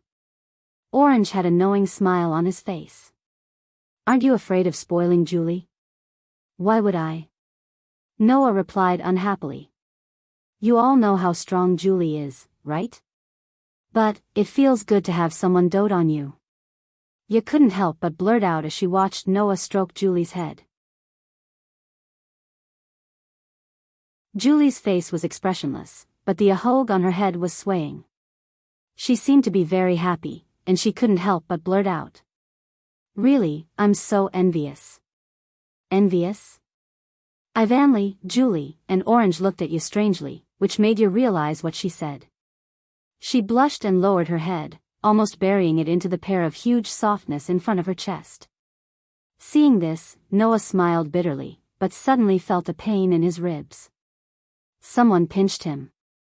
"Humph." Ivanley nonchalantly picked up the soup and drank it mouthful by mouthful. Noah touched his ribs where he was pinched and could only roll his eyes at Ivanley. Ever since that night, Ivanley poured out his heart's desire to Noah. Ivanley often did things similar to today. Sometimes, he would vent his anger on Noah over some small matter, and sometimes he would be abnormally happy because of Noah's careless and considerate actions. His mood was constantly changing. This naturally made the distance between Noah and Ivanley much closer, but it also made Noah suffer from some unknown pain from time to time. Thinking of Ivanley's confession that night, Noah couldn't help but look at Julie.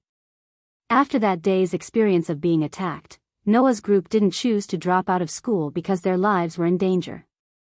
Ivanley insisted on staying because he needed to revitalize his family business. Orange Bar was the descendant of a martial arts family. Just being targeted was not enough to make the successor of the Orange 18 Arts Retreat.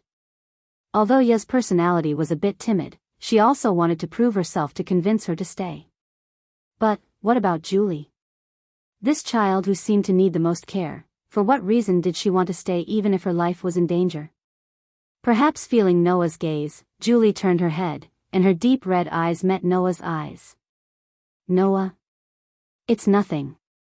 Noah suppressed the doubts in his heart, patted Julie's head, and said to the group of girls, "Okay, let's hurry up and finish breakfast."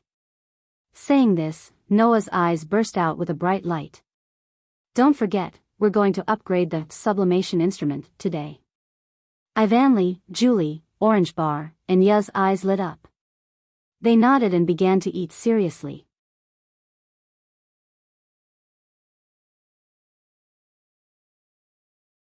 Chapter 224. Almost a week had passed since the end of the New Blade battle. During this week, the teacher in charge of the first years, Sakudri Bunny, had taken a leave of absence due to some matters. Temporarily, a teacher named Three Kingdoms was teaching the first years. And this so-called leave of absence due to some matters was also what Three Kingdoms said when he came to substitute for the first years. Regarding this statement, Ivanley, Julie, Tachaba, Ya, and Kyujituryu, who had witnessed the fierce battle between Noah and Sakudri Bunny on the day of the New Blade battle, were full of doubts. Logically speaking, this kind of dangerous person who deliberately attacked and harmed the students of the school should be directly expelled by the school, or even locked up as a criminal. Now, what was this leave of absence due to some matters all about? This question troubled the group for an entire week. However, this did not include Noah. Noah maintained an indifferent attitude towards the Three Kingdoms statement from the beginning to the end. Even when the group of girls discussed this matter in private, Noah had always maintained an indifferent attitude, which made the group of girls puzzled. In a situation where they could not figure it out, the group of girls simply stopped thinking about this question and focused their attention on the other news brought by Three Kingdoms.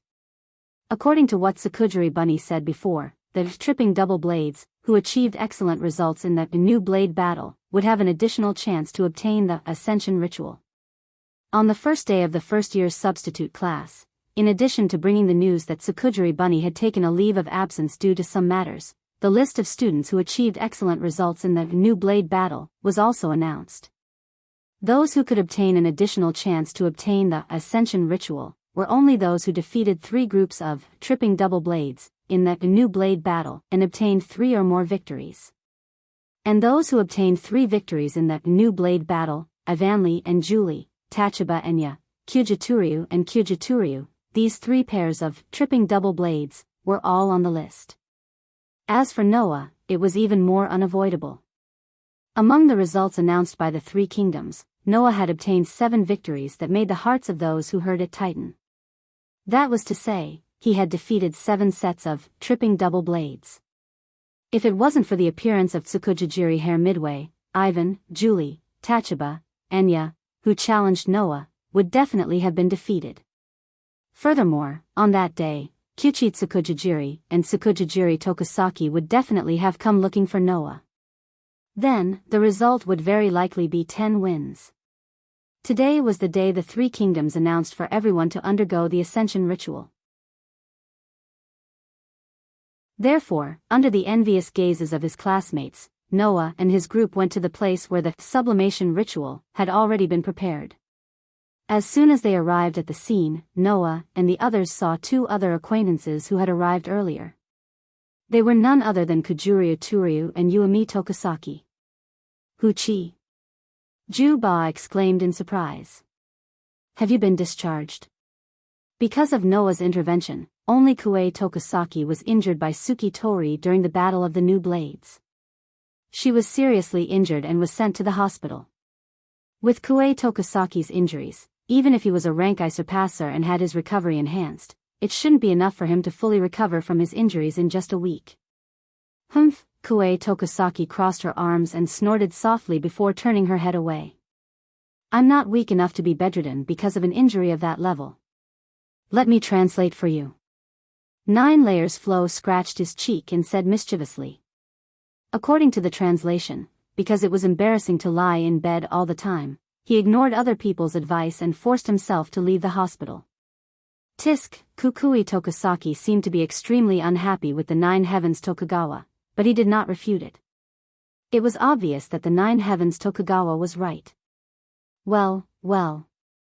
Ivanli put his hands behind his back and bent down slightly with a smile. Actually, it's not a bad choice to leave the hospital.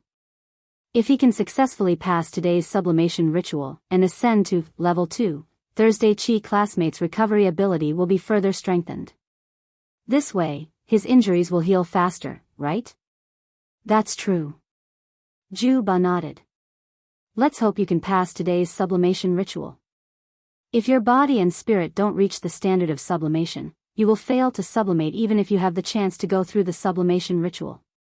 That was probably what Juba was trying to say. Yeah, the most timid and unconfident person was so nervous that she started sweating. No problem. On the other hand, Julie was the calmest person present. Everyone will definitely be able to successfully ascend. Everyone present nodded their heads and chose to believe in their own abilities. Noah quietly looked at Ninefold Totoro and couldn't help but recall the scene when Ninefold Totoro blocked the attack of Tsukuda Hair in order to protect Kunieshi Hokusaki. To be more precise, it should be said that he recalled Ninefold Totoro's blaze, shield.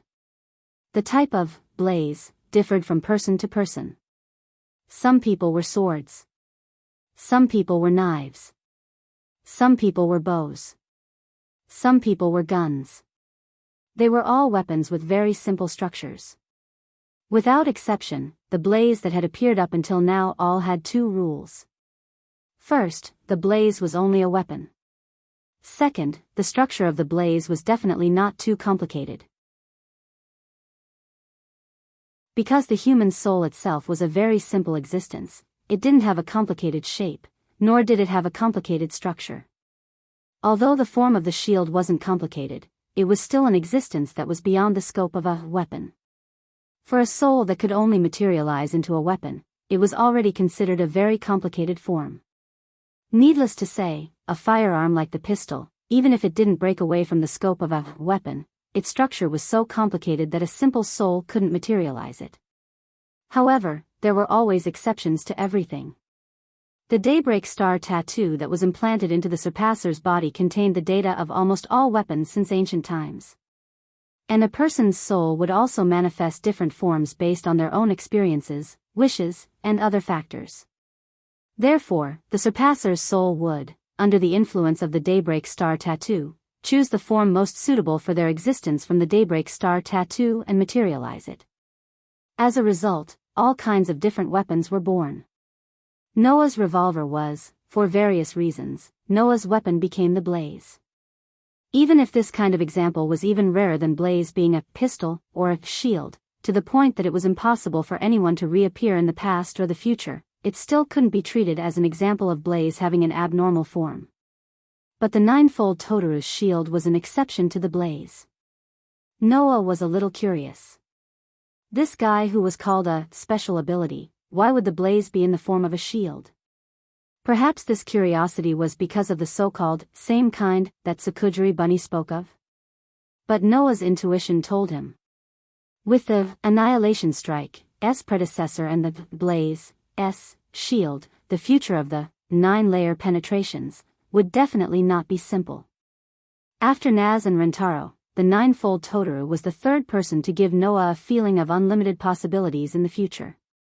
Just as Noah was thinking about this, a staff member wearing a white coat appeared. "Everyone, please follow me." Hearing this, everyone looked at each other and then lined up together.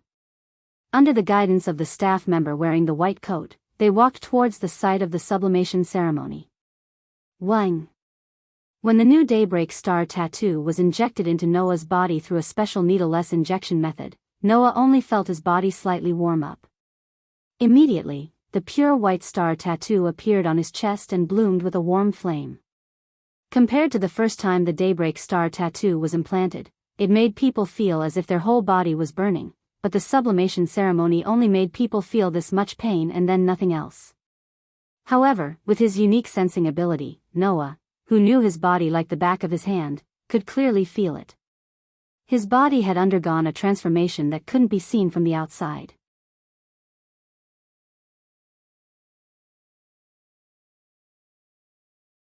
Chapter 225. Phew. In the corridor, Ye was pressing his chest and letting out a heavy sigh of relief, as if he had just completed a life-threatening operation. It could be seen that a huge stone had been lifted from his heart. It's great to be able to successfully ascend. That's right. Orange Bar also patted his chest. Our daily efforts didn't go to waste. That's great, yeah. Yes. Ye revealed a happy smile, clearly in a very good mood. If one's body and mind did not reach the standard of ascension, even if they went through the instrument of ascension, they would not be able to successfully ascend. It was precisely because he knew this that Ye was especially happy. Because, among the people who received the additional opportunity of the instrument of ascension, this time, whether it was physical, mental, or strength, Ye was the weakest. But even so, Ye had successfully ascended and became a level 2 surpasser. How could Ye not be happy? And even Ye had successfully ascended to level 2, not to mention the others. None of them had a chance of failing. This way, everyone has reached the standard of being promoted to the second grade. Julie tilted her little head, making a jingling sound. It's great that no one has to be expelled. In Haolang Academy, there were conditions for being promoted to the next grade. Within a year, when they had to be promoted to the next grade, the students had to successfully ascend, or they would be expelled. In other words, if a first-grade student wanted to be promoted to the second grade, they had to ascend to level 2, and if a second-grade student wanted to be promoted to the third grade, they had to ascend to level 3. At the end of the third grade, they could announce their graduation from Haolang Academy and enter the Dawn organization to work. And those present who had successfully ascended to level 2 were equivalent to obtaining a pass to the second grade. In the following year, they would be able to continue studying without any academic burden. But, did we really ascend to level 2? Ivanley touched his chest with some uncertainty. It doesn't feel real. Compared to the first time the Daybreak Star rune was implanted, the instrument of ascension was terrifyingly dull. Everyone also felt their bodies heat up after being injected with the new Daybreak Star pattern. Then, they were congratulated by the staff and announced that the upgrade was a success. If that was the case, who would be able to feel anything? Only the silent Noah, who was walking at the back of the group of girls, knew what kind of changes his body had undergone. Due to Noah using his limit ability to suppress all aspects of his strength to the level of grade I, this time, Noah could clearly feel the degree of enhancement his body had obtained. That was when he was at rank I. It was a completely different level of enhancement. Using a sentence to describe it, if the level I enhancement is 10, then the level 2 enhancement is definitely not 20, at the very least it should be 30. In other words, just by raising one level, Noah and the others had obtained several times the enhancement of their level 1. After fully understanding the difference between level 1 and level 2, Noah finally understood what kind of miracle it was for him to be able to defeat the level V Moonlight Glass Rabbit. The higher the level, the greater the gap. That is to say, according to the current enhancement, the level V enhancement was definitely not just 50, it was at least 100. With such a terrifying degree of enhancement, coupled with the Moonlight Glass Rabbit's outstanding physical strength, battle experience, and battle skills, as well as the release of the true strength of the Blaze, the Moonlight Glass Rabbit would be in an invincible position even if it faced 30 level 3. To be able to defeat such an opponent, without the exterminating strike and leap, Noah would definitely not be able to accomplish such a feat when he was still at level 1, since the physical aspect had obtained such a degree of enhancement, then the mental aspect would naturally not be left behind. Just like the physical aspect, the mental aspect had obtained several times the enhancement of level 1. Even Noah's limit, which had entered into a state of self-growth, had also obtained a huge leap in his magical power. Apart from that, even the Blaze, had undergone a transformation. For Noah, he could feel that the knight's sword and revolver, in the depths of his soul had become even more solid. The sharpness of the knight's sword and the might of the revolver had also been enhanced. Whether it was the physical aspect, the mental aspect, the magical power or the soul, all the enhancements obtained from the upgraded Daybreak Star pattern were once again stripped away by Noah's special physique, becoming the true strength of Noah. It was impossible for them to disappear when the Daybreak Star pattern left his body. Overall, apart from not obtaining the Blaze, and the limit ability, the instrument of sublimation, this time had brought Noah far more benefits than the previous time. If this continued, the benefits that the Daybreak Star pattern would bring to Noah would absolutely reach an unimaginable level. As long as the strength of Noah's various abilities did not reach the limits of the Daybreak Star pattern. Suddenly, Noah felt a gaze penetrating through, directly landing on his body. It stared at him without letting go. Noah's footsteps suddenly stopped. He turned his head and looked in the direction of the gaze. It was from the outside of the building, through the window, and onto Noah's body. Following his perception ability, Noah followed the gaze and looked out the window, looking at the opposite side. Then, Noah saw it. On the top of the opposite building, a young girl stood outside the guardrail. She was not afraid of losing her footing and falling. She stood facing the wind. Her bright blonde hair swayed back and forth in the wind. It was exceptionally eye-catching. The young girl stood there, looking at Noah, as if she had also noticed that Noah had noticed her. For a moment, she seemed to be surprised, but quickly changed her attitude. Undoubtedly, the distance between the building and the opposite building was at least 100 meters, Noah inexplicably understood. At this time, the corner of the young girl's mouth must have curved into a beautiful arc. However, no matter how beautiful that arc was, it could not change the meaning of the other party's mouth curved into an arc. It was as if she had found her prey, and would not let it escape. Immediately, the young girl's mouth seemed to slightly wriggle. With such a distance, even if Noah had now reached level 2, and his vision had been strengthened, there was still no way for him to clearly see the shape of the other party's mouth. However, Noah still understood what the other party's wriggling mouth was saying. Found you. So simple. In the next moment, the blonde girl turned around, leaving behind a beautiful back view, and disappeared from Noah's sight. Noah looked at the top of the building that was already empty, his eyes slowly narrowed. Noah? Julie, who was walking in front, found that Noah not only did not follow, but also stood behind, looking out the window. She suddenly felt quite puzzled. What's wrong with you? Noah finally reacted. He retracted his gaze and looked at Ivanli, Julie, Tachibana, and Nya, who had stopped in their tracks and were looking at him with puzzled gazes. He shook his head gently.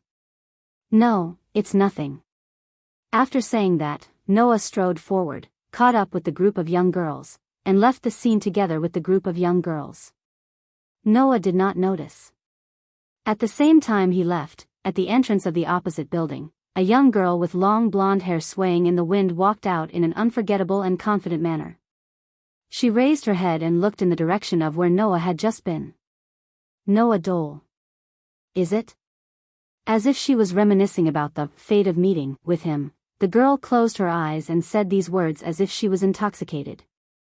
It's slightly different from what I imagined, but it's also more interesting than expected. With that said, the young girl raised her hand and made an aiming gesture. She aimed at the position where Noah had just been, closed one eye, and raised her hand like a gun. The meeting of the exception and the special, I'm really looking forward to it.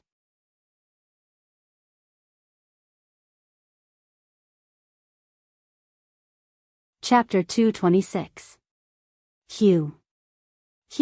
On the road at night, Julie's eyes were closed as she lay on Noah's back. Her cute face was slightly flushed as she fell into a deep sleep. Yeah. Ivanli, who was walking next to Noah, shook his head with an unconcealable smile on his face. She actually fell asleep in the middle of the celebration. Should I say that this is really Julie's style? Or should I say that this child really is like a child who never grows up? This can't be helped. Orange Bar, who was walking on the other side of Noah, smiled understandingly. The weather here is too stuffy for Julie, who has always lived in a country with lower temperatures. Now that it's almost time to turn off the lights, it's not strange that she's so tired. Isn't it better to hold the celebration during the holidays? Yes said uneasily. If Julie knew that we were celebrating while she was asleep, would she be unhappy? Julie isn't such a petty person. Noah, who was carrying Julie and walking between Ivan and Orange Bar, smiled.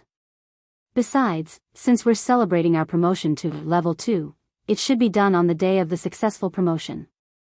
Otherwise, it won't be fun if we wait until the holidays. Noah is right. Ivan poked his head out from beside Noah and winked at Ya.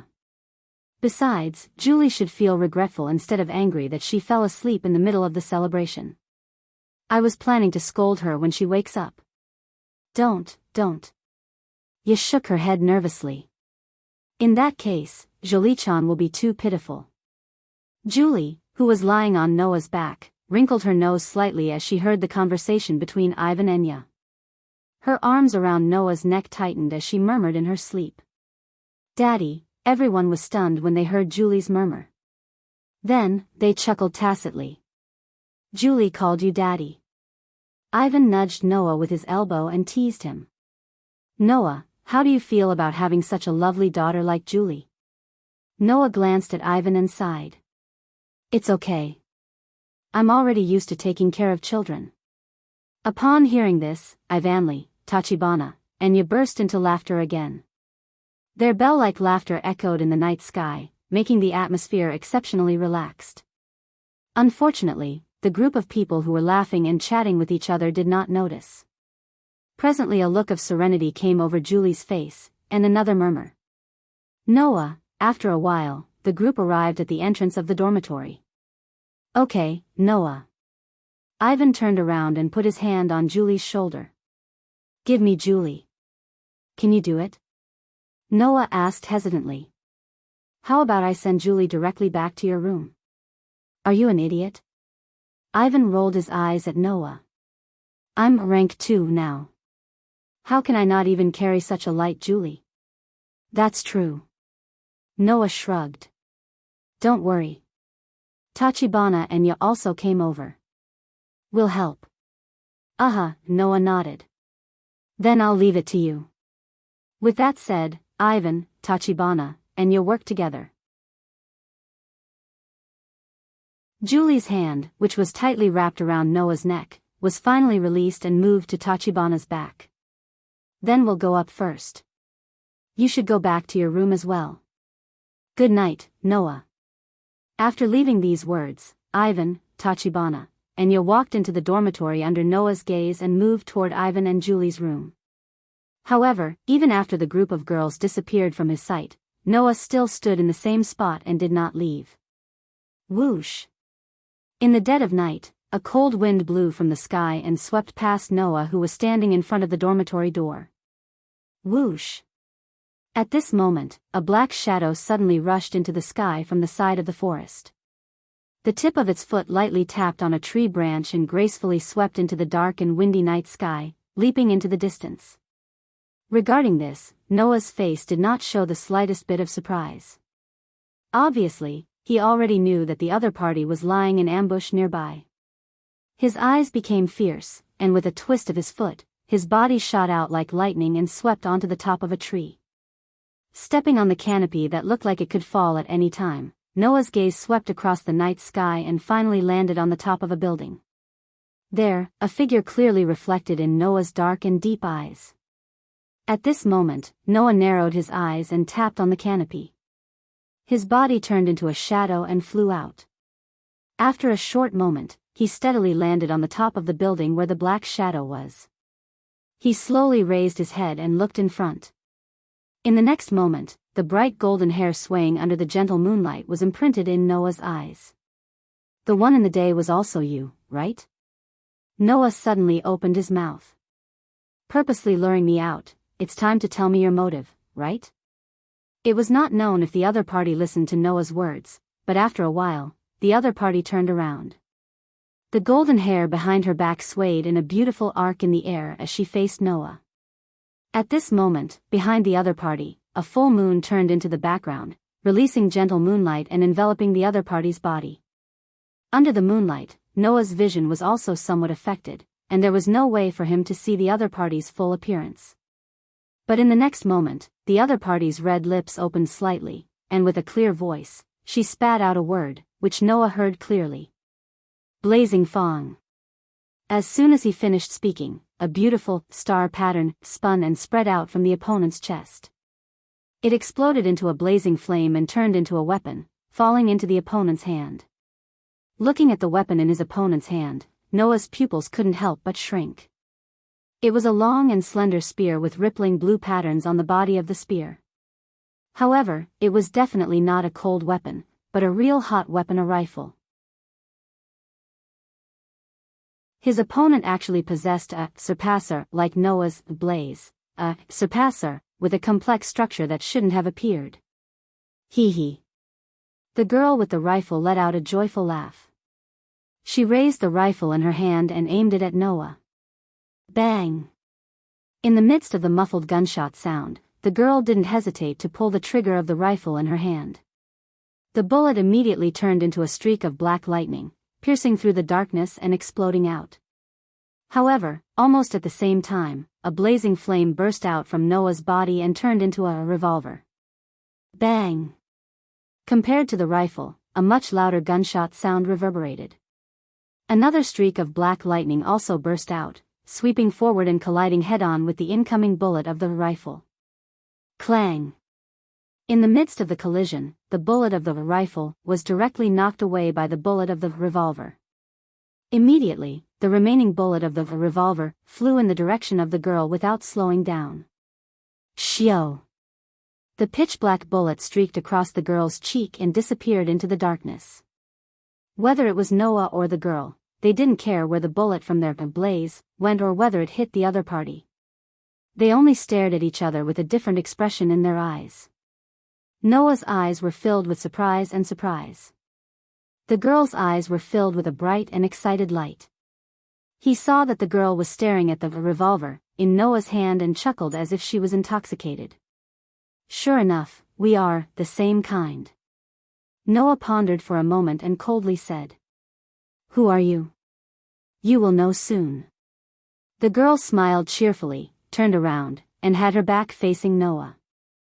"I look forward to our meeting again, the same kind, in my destiny."